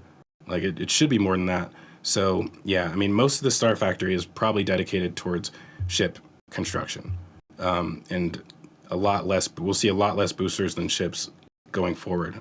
That first catch basically cements that it's time to move on to the next stage for boosters, and I think part of that next stage is having less boosters. So yeah. Moving on to that office area of the Star Factory, it is continuing to take shape. I think it looks fantastic. They've gotten the roof section completed right here. Still haven't started installing columns in this area yet. I think they still have some groundwork going on there. Yeah, I think most of the groundwork is done. I think just with the placement of the crane, I think they're trying to build out the more elaborate structural elements that kind of fill in that atrium, and then they can kind of work their way out of the middle with the crane filling it, because the actual floor space there in the middle of the factory is going to be a much simpler construction. There's been a lot of pieces to build that other little alcove. Yeah. It seems like they've finally started doing the groundwork for all of the electrical stuff. So looks like they got some conduits going under here now. So this is one thing that was different than the entire rest of the factory, where this was one of the first things they did. They poured the foundations and then did the electrical work pretty much at the same time. And then that allowed them to pour the floor of the factory as well. So I think they're kind of working in a different order here this time around, but once this is completed, we'll finally see that floor installed. It'll be, I don't know if we'll actually see it, unless we see probably. it through this side. We probably won't actually see it. Yeah, I have a feeling all that'll be done after the structure's already put up over the top of it. Yeah, pouring concrete like that indoors is probably funny to watch. Um, it just seems so backwards. But yeah, all of the column foundations are complete over for this section of the building. So yeah, I imagine once they finish with all the roofing and whatnot, that we'll probably see that started. But it's really cool the way this connects to that office structure. You can see how the change of elevation goes across right here. I think it may end up going all the way across. I can't tell if it ends up meeting this corner right here or not. Yeah, yeah. The wall is going to meet the corner. I think from where the building stops right now, there's going to be a wall there. I think the factory itself is taller than that lower section of roof that's not covered yet. So there's going to be some awkward parapet wall stuff because we can see the structure coming across the top. I think there's going to be a parapet wall that kind of like on the far end of the factory that kind of does some weird things. We'll have to see how it goes, but the way the lanes kind of are parallel to each other, but then that angles over back. There's one of the top views we saw, I think, a week or two ago that it lines right up to that point. Yeah. I think the height of the roof in this area won't be very useful, at least in this little triangle right here. Yeah, But the bridge crane. Yeah, the bridge crane stops one bay in from where it's at right now. So there's essentially the strip where we've got the angled the derp dip wall ceiling, as we've kind of called it. That section won't have bridge cranes, but then from there, I guess it's I think 8 columns worth. There'll be bridge cranes there, and then some of the other sections go a little bit farther. right. And sorry, I'm just reaching down here trying to grab a charger really quick. Yeah, so continuing on, they've also started working on what we think is the mechanical room, or not started, but continuing. So they got walls up on here. So imagine that we may see some large air handlers moved into here once they finish. And then a roof structure going on top of that. And then beyond that, they also have the opening right here, which is basically like a glass roof. And I think this may be related to that. Yep. Yeah, so it looks like basically something to hold all of those glass panels. And that'll probably end up resting on top of this frame right here. Let's see if I have another angle of that. Yeah, it's always fun to see some of these structures come together and then look back because that particular honeycomb structure, the pieces of that have been sitting around for about 3 weeks now, and it wasn't until they started putting them together that you can actually kind of obvious. Yeah. pieces are.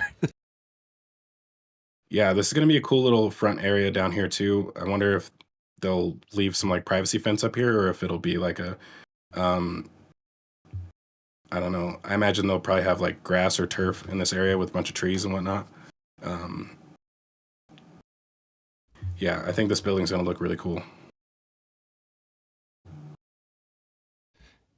Yeah, it's certainly I think one of the things that I take away on it is that there's definitely the way that they've decided to put some of these boundary lines. It's not going to look quite as add-on as, I mean, obviously it's an addition to the factory, but I think when it kind of hooked around, some of us didn't know how that was going to integrate, and it was going to be this really awkward thing. I think some of the way they've designed the wall lines to meet up is actually going to look really nice in the end. Yeah, I'm excited for it. I know a lot of people didn't really like how it was looking for quite a while, but I think once it's all combined together, it's going to be really awesome. Yeah, and in this picture, you can see they've cut holes in the walls where the bridge cranes are for the into the existing factory. So they must be getting really close to starting to connect into there. You mean right here? Up on the actual factory walls, you can see where the bridge crane rail pockets and connections have been starting to get cut out. Okay, yeah, so they can actually integrate those rails Yep. through that building before they actually take down the wall structure. Yep. Yeah, that's another thing that we probably won't actually see is them take down those walls.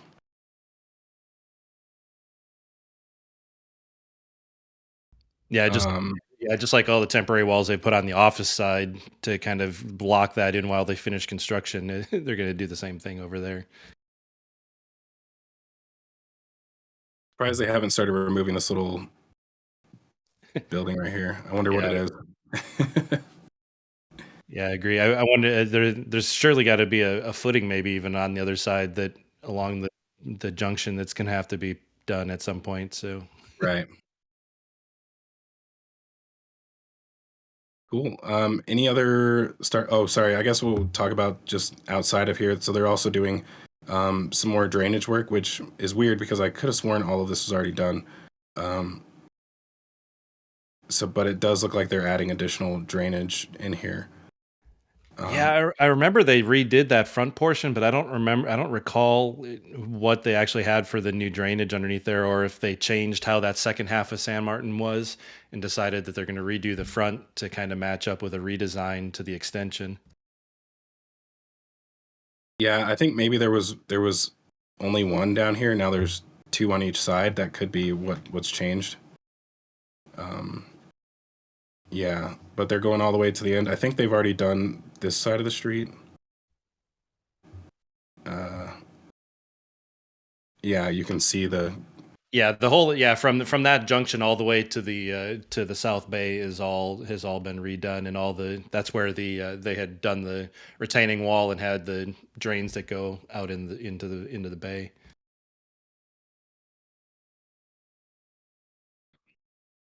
yeah. When I went down there, I drove along this road and I felt like I wasn't supposed to be on it, but um, it was cool to see all of this construction in progress. Okay, so moving on, I guess we'll double check and see if we have any Star Factor related questions. I'm imagining there's not too many, but we'll take those really quick before we go to the launch site. Yeah, not too many, and several were already answered in chat, so I'm not going to be redundant. But Feathers and Flaps asks, will they ever have a visitor center? Um, you could argue that Stargate is the visitor center. Um, so I imagine, when they do tours from all the schools and, anybody else who gets lucky enough to have a tour there, I think they all go through that Stargate building and not necessarily through the factory. So I imagine that this building would take the place of that. And the cool thing about that is with this building, they don't have to actually take you into the factory because you can see pretty much all the way across it once this is complete. You should be able to see most of the factory from the inner walls of the walk platforms, and this area over here. I think you should be able to walk across this. One of the cool things, this walkway right here actually goes all the way down the building. So I think you can almost. I can't tell if I'm seeing it through the window or not. But yeah, it goes along the wall all the way across. So I think that will be part of their visitor center area where they don't actually take you on the factory floor, but you walk along the edge and you kind of see everything in that way. All right, I want to thank Richard for a $50 PayPal donation for plane fuel, and Julian Richards for a $13 PayPal donation. Thank you for all the amazing photos. And nice transition segue here. Chad is asking, are there any changes at the airport SpaceX lot? No, I've been looking at those images. I was gonna show them, but I didn't see anything new there. Yeah, if you are a member of the channel, you can go through all of those images. We're already approaching our 2-hour point, so I'm gonna leave that to the members and Patreon supporters to be able to go through and check those out. Or else we'll probably, I think we already covered it in show and tell. So that'd be another way to see some of those areas like the village, Port of Brownsville, and the airport, which don't necessarily have time to get into on the show today. Yeah, the But airport. Just to jump in there, the airport lot. Yeah, there really hasn't been any changes. I think the only thing notable not immediately at Starbase would be the two new vertical cryo tanks that arrived last week that were sitting in the port. yeah, I think. Hold on. Do I have those port images up? I don't. I can bring those up really quick. Uh, yeah. So those were. Oh, yeah. Okay. Sorry. I got lost in my images really quick. Here we go. So yeah, these are the two vertical tanks which are at the port currently. Do we know for sure that these are for SpaceX? I would say it's not 100%, but it's likely. I think I have an idea where they're actually going to go. I think we've seen the footings for them, and I can elaborate on that when we get to the launch site. Cool. Yeah. Do you have an idea what might go in them, or just That location? I'm less sure on, but I'm not sure. But I think I've seen some footings that would line up with them. Right. Is the whole thing wrapped, or is that just the bottom? Now the whole thing. It looks like they're completely wrapped. Okay. Cool. Yeah, and again, if you're a member, I would definitely recommend checking these out. I don't know if you're only interested in SpaceX or you're kind of interested in the other auxiliary projects that are going on down here. I think this whole port construction process is really cool. So that's another cool thing that you guys can check out if you have access to the full flyovers. And I do recommend, even if you maybe aren't interested in going through all those images, it's still worth becoming a supporter of the channel or even donating.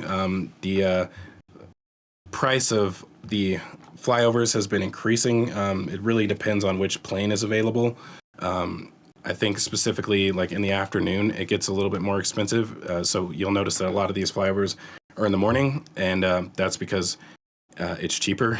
So it's cooler out. It doesn't take as long to get up to altitude, therefore less fuel. So, doing flyovers in the afternoon, it takes a lot longer to get up to altitude, and you might think it's just a few minutes, but it's more like an hour and a half to get up to altitude in that small plane. So every little bit helps when it comes to donations. Not only does it allow us to do multiple flyovers in 1 week, which is technically what happened this week, but it also allows Mauricio to do different things as far as low altitude and high altitude images, as well as flying at different times of day, which, as I said, affects the price of fuel for the trip. So big shout out to everybody who's donated so far in the show, especially that PayPal donation and all the donations from the chat. And in general, becoming a monthly supporter, even if you're like in one of the low tiers, it is extremely helpful. So want to give a huge shout out to all the Patreon and YouTube members. Cool. With that, I will go ahead and move us on to the launch site. And I'll start off with the Pad B construction. And I guess I'll let BJ, do you want to start off with this? Yeah, I can. I mean, I was actually expecting maybe a little bit more work this week, but definitely some great advancements going on here at the flame trench. We actually had what even 12 hours will do for the progress. They actually poured a lot of this concrete this morning, but that kind of that L-shaped corner down there is where we think that the commodity lines for the actual OLM are going to probably make their way around the tower. That was all poured with concrete this morning. I wanted to look at that from another angle because so people can get an idea of like how deep it is. Yeah, and to go on that, it's interesting. I really wish we could get a really good low angle from like Mexico on this one. Just the sheet piles are such a barrier in there that trying to see how because I think the concrete pad is only about 4 feet deep off of the rat slab, but yet it looks like it's maybe 8 feet below the sheet piles, but I think it's closer to like 20 feet below the sheet piles. Really? Maybe I might be exaggerating there, but the formwork here, I think I found the formwork laying in last week's flyovers. I think these forms are only 4 feet tall. Yeah, it looks like they come up about halfway on this wall, so I would say at least 12 feet, if maybe 15.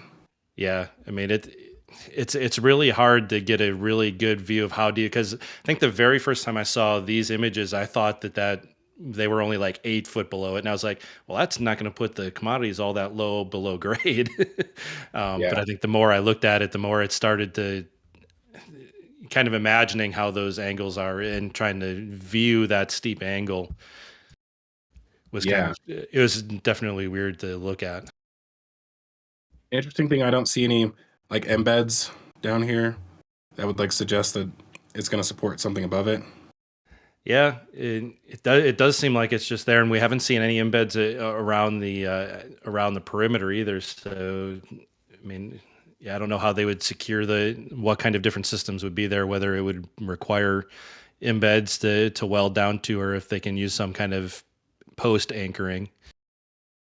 Yeah, this is interesting because it is a lot different than what they did for the first for pad A. They basically used concrete precast culverts that went into the ground, and this is a lot more heavy duty because I think those other ones were 4 to 6 inches thick, if I had to guess. So these being up to 4 feet thick, plus having the CFA piles underneath them to support them, makes this a lot less risky in the event of like a rut or something like that for damaging this system. I think I'm still on the fence about what's going to go in here. I do think it is starting to make sense that it would be like your cryo tubing and all that goes to the booster QD.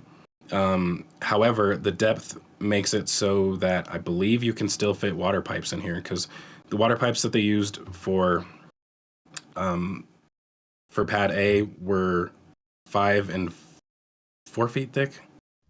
Yeah, yeah, Yeah, right. it's either 5 and 4 or 4 and 3. But either way, those would be able to fit in here. So theoretically, you could put 3 5-foot lines next to each other in this trench if you wanted to. This little curve right here would be slightly concerning because a really hard 90 right there. But yeah, other than that, I would say it does kind of seem like it could go either way. Yeah, I think that's still up to debate. I think I'm still in the feeling that that's just going to be methane and LOX coming around that way. I still think the water is going to come from the other side of the tower, but I think there's plausible explanation on both directions. So we haven't seen enough yet to draw 100% conclusion, I think. Agreed. But we've seen there in the middle, as you're backing out, that they've been digging out some more of the main trench, and they've even been doing some digging around the outside and showing us some of those external piles, maybe just some extra structural support for the OLM structures. Yeah, that's interesting because I don't think the you could straddle this trench really. Like, I would imagine that the OLM will rest in here. So this is interesting to see all of this out here. One thing that I am kind of expecting, depending on where the retention pond goes, would be a place for like a retractable platform. And you would also want that platform to be able to withstand whatever. So being able to support it from below, depending on how heavy that is, really makes sense. So I do wonder how far these piles extend outwards. It almost looks like there's only 3 rows of them. But I do think that we may see some more once they keep unearthing all of this. Yeah, it's definitely interesting. I mean, the fact that we can't really tell if it goes any farther to the left or right of that kind of strip there. So we'll have to see. I mean, maybe I'm thinking it's kind of to help with central loads there near the OLM. But yeah, straddling over that trench obviously has some interesting physics to it. Yeah, I mean, one thing's for sure, like if the outer walls of the launch mount were here, then basically the edge of where the plume would go would be through here. So I think it's Yeah, I think it only makes sense that it's going to be resting along walls on here, whatever the flame trench walls. So we got a lot of rebar and concrete work that's going to be going on over the next few months. I wouldn't be surprised if it extends into next year because there's only 2 months left. So yeah, we're going to be seeing a lot more unearthing down here. They're continuing to dig out these the actual trench, and a lot of our questions will be answered once they do that because. Some of the depths of the piles have been a little bit interesting, like trying to guess where they are. Um, you know, a lot of these will end up being cropped down, so they're lower, which is kind of what they did with these ones over here. But yeah, tons of questions will be answered once all this unearthing is completed. Yeah, we're starting to see right there. You can see a few of the piles. You can just see the top of them, but they're Yeah, even down here. some of the buried ones yet. But yeah, kind of around here, and they've still working on a lot of the dewatering systems. They've got the two excavators with the augers are there on the north side of the tower. Yeah, well, actually, they would be the southeast corner, but those two to the left side of the trench are working the same dewatering that they've got along the right side of the trench is being added to the left side of the sheet pile trench. And then obviously we've got the drill rig up there doing tiebacks as well. Yeah, so this drilling rig is basically drilling diagonally through this wall for tiebacks, which basically help keep the wall from collapsing inwards once they excavate everything below it. Yeah, so lots of solid progress, at least moving forward. And be really curious to see when they get the pumping equipment working full out and getting the water out of there, so we can actually start seeing what the bottom, especially there, since that we haven't yet seen that section that's flooded. Yeah, I wish we were seeing that same energy that they had when they destroyed the blast surface under Pad A, because they had way more equipment, a lot more personnel on it, and it seemed to move way faster. I mean, it's not a bad thing to take your time, and also obviously working around launch schedules and whatnot has to be considered. But yeah, I'm hoping we see them step up as far as rate of construction here soon.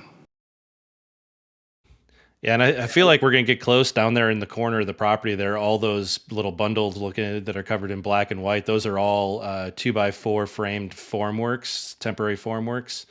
So they're getting ready to start doing some concrete at some point. But that one thinner strip that's there that's uncovered, you can see the plywood on it, kind of at the top left.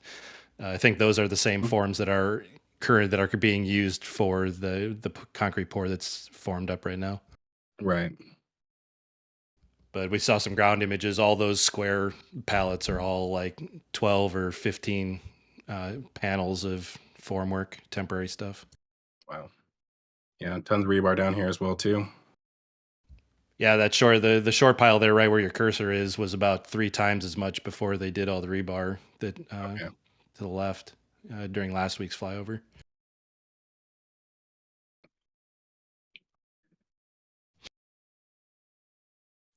So moving on to the actual tower itself, I believe they've finished with the concrete for the columns. So the actual concrete pumper is gone, and the pipe that came down the side of the tower right here is gone. They still haven't removed the pipe going up the tower, but it seems pretty clear that they've finished the concrete for the actual columns.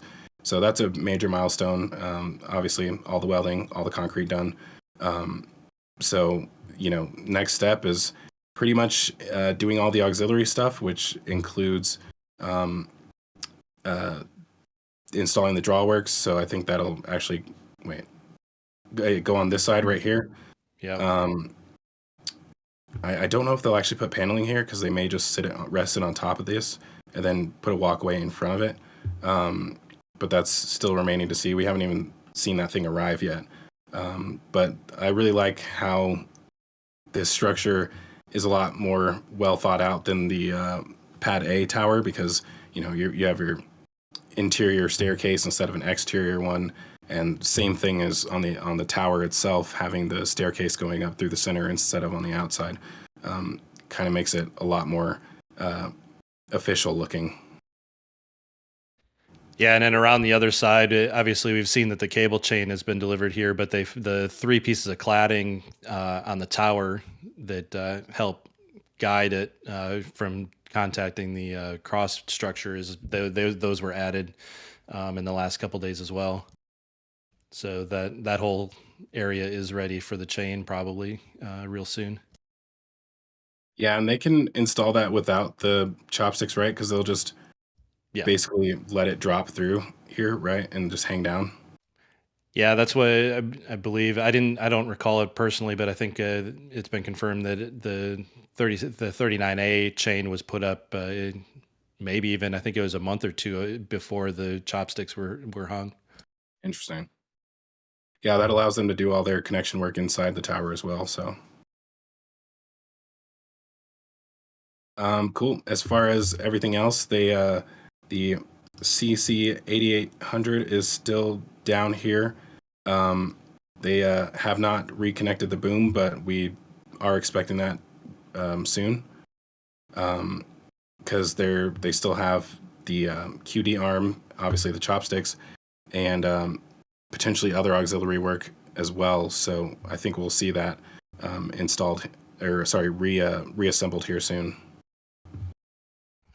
Yeah, I'm kind of surprised that they haven't already started to move the crane back over to its mats, and even if they hadn't hooked it up, but it's kind of sitting in the middle of that delivery area. It's surprising. Well, I mean, one thing is like if they think that they may be able to pull off another launch before November, it would make sense in November, it would make sense to maybe hold off on doing this because reassemble it for 2 weeks and then have to take it apart again. Yeah, that's a great point. That's a great point. I didn't really think about that. Yeah, I think we're going to see a larger gap between flight 6 and 7 than between 5 and 6. Yeah, absolutely. Moving to the next generation of ships and probably a different test campaign and all that other stuff, licensing and just vehicle prep are all going to delay that a little bit. For sure. Let's see. What else do we have over in the Pad A area? Not much work on the bunker yet, but they do have a bunch of rebar cages down here, so it looks like they're going to be drilling more CFA piles in this area. They're also doing that. Yeah, this morning actually. The CFA rig was drilled 16 piles this morning. I believe 12 of them are actually in that dark strip right there. And then some additional ones are over by the tank farm, but they were definitely going full steam ahead on some piles this morning. Yeah, so they're down in this area. I see 2 different areas where they're assembling these rebar cages. I don't know if they're maybe just storing some down here or if they have another assembly area that I'm not seeing. Yeah, I think they moved. I think those ones that were by the containers were built farther up in the middle of the pad, and then for launch they were relocated down here. So I think it's just been a kind of dealing with the fact they had to continue construction while launching. Yeah. Gonna be interesting to see what goes in this area. We're still waiting on. We're expecting a tank farm for the deluge system, which will be significantly larger than the one for Pad A. I thought I was gonna be able to scroll up and see that, but I can't. Yeah, it should be significantly larger. I think 3 times larger.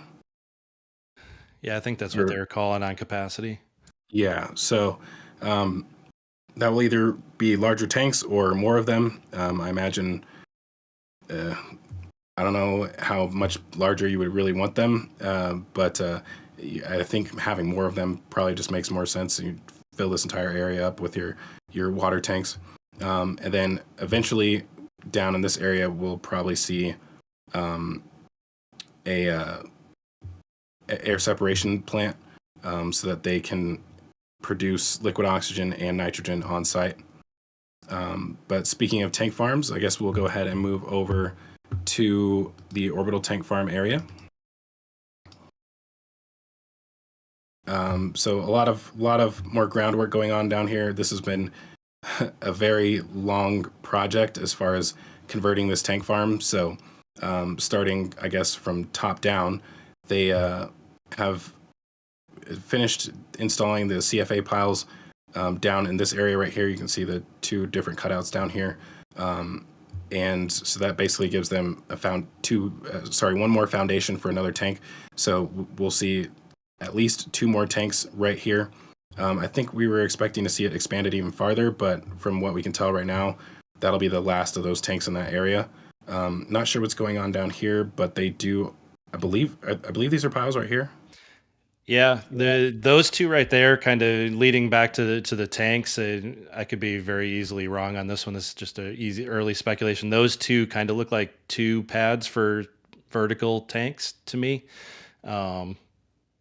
We'll see if that holds true or not, but that was kind of what I was thinking there. This whole middle area seems really odd because it's kind of a transitional area. With a lot of the piles and stuff don't make a lot of sense. This is where I think the initial diagram showed 5 new tanks for the tank farm, and it looks like only 3 are going to be here. So this is kind of taking up where 2 of the other tanks were kind of showing in the diagrams. Is it possible that this is drilling more right next to it? Maybe. Hard to say. I mean, that's a very interesting area there. I mean, some of the cutouts, I think last week we could kind of see some of the concrete cutouts that were in that area. So, like I said, it could be highly incorrect speculation in that particular spot. But there's some interest. Just that whole area doesn't make a lot of sense yet. Yeah, and then next to that we have these 2 pedestals, which also have pilings drilled beneath them. So these may potentially be for the subcoolers that are right here. Weird spot for them though. Yeah, it's weird, but the size is right, and that's the only thing there. And the fact that there's 3 tanks that we've seen, or 3 subcoolers, but only 2 sets of foundations, makes you scratch your head there too. Yeah, I think that having them in this location may be a sign of them being used for not to supply super chilled fluid, but to recondense specifically for methane. So this could be part of the detanking system for Pad B, where instead of having the heat exchangers that they have for Pad A, there'll be smaller ones. Let me go ahead and look at the other one. So you have this tank down here, which is part of that detank system. I think that basically they may want to be able to detank faster. So having more of these heat exchangers will allow them to detank faster. And I think that may be what these are for. I could be wrong. It's just something I've been expecting to see. I did think it would probably end up closer to the other tower. However, I guess the location doesn't really matter, and maybe closer to the actual storage tanks makes more sense. So yeah, it'll be interesting to see if those end up getting installed here, but it seems to be the only area that is actually prepared for them potentially. Yeah, the combination of the fact that they brought them to the launch site already kind of suggests that it's going on some kind of infrastructure that is in the works, not that they were just trying to get them out of Sanchez. Yeah, I wonder if there's a third one in the middle here that they haven't uncovered yet. Yeah, I mean, last week's flyover, you could see the holes where these 4 were prepared before, and I think it was just the piles. They weren't embeds yet, I think. So maybe it's weird. I keep saying that. And then there's another pad right there between the CFA, or between that crane and the white water truck. There's piles in that area as well. Another small little pad that's kind of in the middle of nowhere. Yeah, this is going to be a little crowded area for sure. Over in the other side of the tank farm, they did finish the foundations for whatever is going to go in this area, which we believe will be some other storage tanks of some sort. I think we've kind of been leaning towards the 2 that are at Sanchez currently, the 2 large ones. I think this is meant for 3, right? Well, initially we thought that was there. I think because the third and fourth, essentially the middle pair, are closer to each other. I'm starting to think that they are actually still for those tanks. I was back and forth before they poured the concrete, but I think those there's fairly sizable beams underneath those 2 tanks, so I'm thinking that it's going to straddle three embeds instead of just 2. Yeah, it's weird. They almost don't seem wide enough for that, but I guess it's certainly possible. Yeah, they're too far. I've tried to do some scaling to try and see if they fit. They're close. So I have it. It's not like the cradles are drastically wrong to say no or yes, but I think we'll just have to wait and see. The interesting part is I think they're going to actually have to crane those up and over because they won't be able to get underneath the LOX exhaust pipes unless they were to disassemble them. Right. Yeah, I can no longer get cranes back here, so yeah, probably have to bring in Grover or something and lift them over here. Or the LR 11,000. Yeah, that'll be interesting. The weird thing is, like, I expected those tanks to be used in conjunction with the heat exchangers. So for them to be far apart wouldn't really make sense in my opinion, at least without knowing what the plan is. So yeah, it'll be interesting to see what actually ends up going here. Moving on, I guess we'll go ahead and get over into the pad A stuff. So we did show the images from last week, or sorry, Sunday after the launch. We showed those towards the beginning of the show. So if you guys missed those, I would recommend checking that out once the show's over, just going back to the beginning. Yeah, so as far as what we've seen since yesterday, it looks like they've got all of the scaffolding back up on the launch mount, and they've been doing a lot of grinding over the last few days, both on the launch mount and the chopsticks. So the chopsticks, they've kind of been working in this area by the rails underneath them. And I think they've added a few like gusset plates or something underneath where the linkages are for the landing rail. And then they've also been doing some work near the actual, I'm going to call it the armpit of the chopsticks. So it's kind of tough to see. I think we need some updated ground images to know for sure what they're doing in that area. Unless you've seen something, BJ. I haven't, and they've actually since the flyover, they've closed the arms back over to the lifting side of the OLM. So I think we may have lost, unless some of the other ground photographers have already gotten pictures and just haven't posted. We may have kind of lost our really open, wide shot up into there. Yeah. For the time being, anyways. So I thought they delivered a bunch of flex hoses to the launch site. Could be wrong. There's some short ones over there next to the berm, kind of by the and we actually saw right there. It looks like another actuator, and then the dampener removal, the crane pieces right there in the yellow. But right to the right there, that appears to be either a dampener or a actuator. Yep. Yeah, and these should, I think, go inside the launch mount. They look. Yeah, I wasn't sure if they were launch mount related or if they were related to the actuators that go between like the accumulator and the actuators on the landing rails or not. I mean, there's 4 of them, which would make sense. But the hoses aren't this big, and they're not stainless steel, right? Okay. Well, Yeah. some of them are. Some of the new ones are. The actuators are still a mixed match of old ones that are rusty and it's still. But I think you might be right. Those may be too big for that. Yeah, and we haven't seen any of the larger flex hoses come to the launch site, right? No, the only other flex hose we saw is actually sitting on the OLM there on the left-hand side. It's suspected to be the Booster 14.1 prop load one. I think is sitting there just to the left within the scaffolding ring. Keep going around right there to the left of your cursor. This. Yeah, we saw it craned up there. I would, like I said in the show until last night, I thought that was a longer hose that was used to pressurize 14.1 than what that is, but That's a we weird saw, location. but the crane lifted that up in there because it gets access through that side door of the BQD. Right.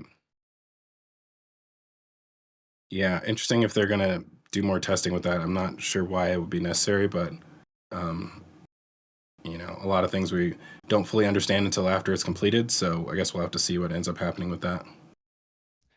Yeah, and that was my suspicion on that canceled road closure from the build site to the pad was for 14.1 because it didn't seem like anything else was ready to move here yet. Yeah, agreed. Um, I did see a question in the chat which just caught my eye. If you can you see them getting more land to fit a new flame trench in Tower One? I don't know if. Well, yeah, they're gonna need something. Yeah, I'm not sure how they're gonna do it. It'll be interesting because you do have this berm right here. Of course, they can retrofit this so that the ramp extends to this wall, so that it kind of nicely goes up and over the wall. But yeah, the question I guess is in going in this area, I think that it will just cut off part of the retention pond. I'm not sure how much of a retention pond they'll need with the new flame trench if most of the water is the below the deck. Obviously, there's going to be water coming from above the deck too, so a small retention pond may still be necessary, but a little tough to predict that right now. Yeah, I feel like in there the trench itself could act to take care of 60% of what the retention ponds might have previously needed to be. Yeah. Cool. This is pretty much everything I was planning to cover today. I don't know if you had anything else that I missed. No, I think we've been pretty comprehensive on on everything that's happened this week and last. Awesome. Well, Astro Joe, do we have any final questions? Yeah, I want to thank Jim Cavett for a gifted membership first, as well as Jeff S. Jones with a $4.99 super sticker, who also asks, how big was the outer diameter of the SpaceX-built LOX vertical tanks? 12 12 meters? Yep, 12 meters. That's what I thought as well. Perfect, thank you. Let's see. Phil might have stepped away for this one. Where are the two tanks that were delivered with the cable tray assembly that was delivered for Tower 2, as the cable assembly is on the right of the tank farm? Yeah, those were the heat exchangers that I mentioned earlier. There's one right here, and then the other one is Yeah, up. further up. Yeah, it's further up. Right, you can see the power. You could see the HPU there. So, Down here. yep, there they are. All right, perfect. Two final questions to wrap it up, both from Moody Blues. Which flight test will have Starlink deployment? I don't know. That's a good question. I think the sooner the better. I mean, they have mostly been focused on recovery, which makes sense. I think that you know, launching starships without us also launching payload doesn't really make sense in the long run, or even in the short run, I would say. So I wouldn't be surprised if they start trying to do that as early as Flight 7. I wish they would do it on Flight 6 because it's one of those components of the ship that, they've built multiple of them, but they've only been able to test it one time. So I'm sure they've made changes since then and would like to verify those changes. It is also possible that it's not the changes that they've made for 33 are vastly beyond what they have for 31, and so they may not even think it's possible to do payload with 31. Yeah, I would hope by Flight 7 we see that, but obviously we won't know until they actually get there. I think the first sign of that would be the FCC document. Right. And another future speculative question from Moody Blues: which booster will have the hot stage ring integrated? No idea. They're definitely planning on doing that. They've mentioned it during the live stream, but in the FAA document, they mentioned that they may jettison the hot stage ring up to 20 times. So I think we will have to wait until we start seeing those new booster components, which we're not really sure which booster they're starting on as far as with the V2. All right, yeah, like BJ said, this was a pretty comprehensive show there, and that pretty well wraps up everything that I've got. Yeah, no more questions. Awesome. Well, thank you all. It's been a great show. I hope you all enjoyed it. I'm really happy to be able to come on the show after the launch. Would have liked to do it, like the day after launch or something like that. But actually being down there in Starbase, trying to get to the launch site and take images and kind of actually be present for the moment, made it necessary to push this out until this weekend. So thank you all for the patience, and also shout out to everybody who donated throughout the stream. As I said, with the Flyovers getting more expensive, it is extremely helpful. It is doing helicopter flyovers is certainly an option. However, you don't really get the overhead angles that you do with flying over in a plane. So, it's always going to be better for us to continue to do these types of flyovers instead of helicopter flyovers. So, with that, obviously, is additional cost involved. So, really appreciate everybody who's donated, and and especially all the members and Patreon supporters. Like I said earlier in the show, if you guys want to go through all these images yourself, make sure to do that. You should be able to download the galleries from not only both galleries that we went through today, but pretty much since the beginning of time as far as the RGV channel is concerned. I think that goes all the way back to 2019. I think there's 2017 images up there as well too.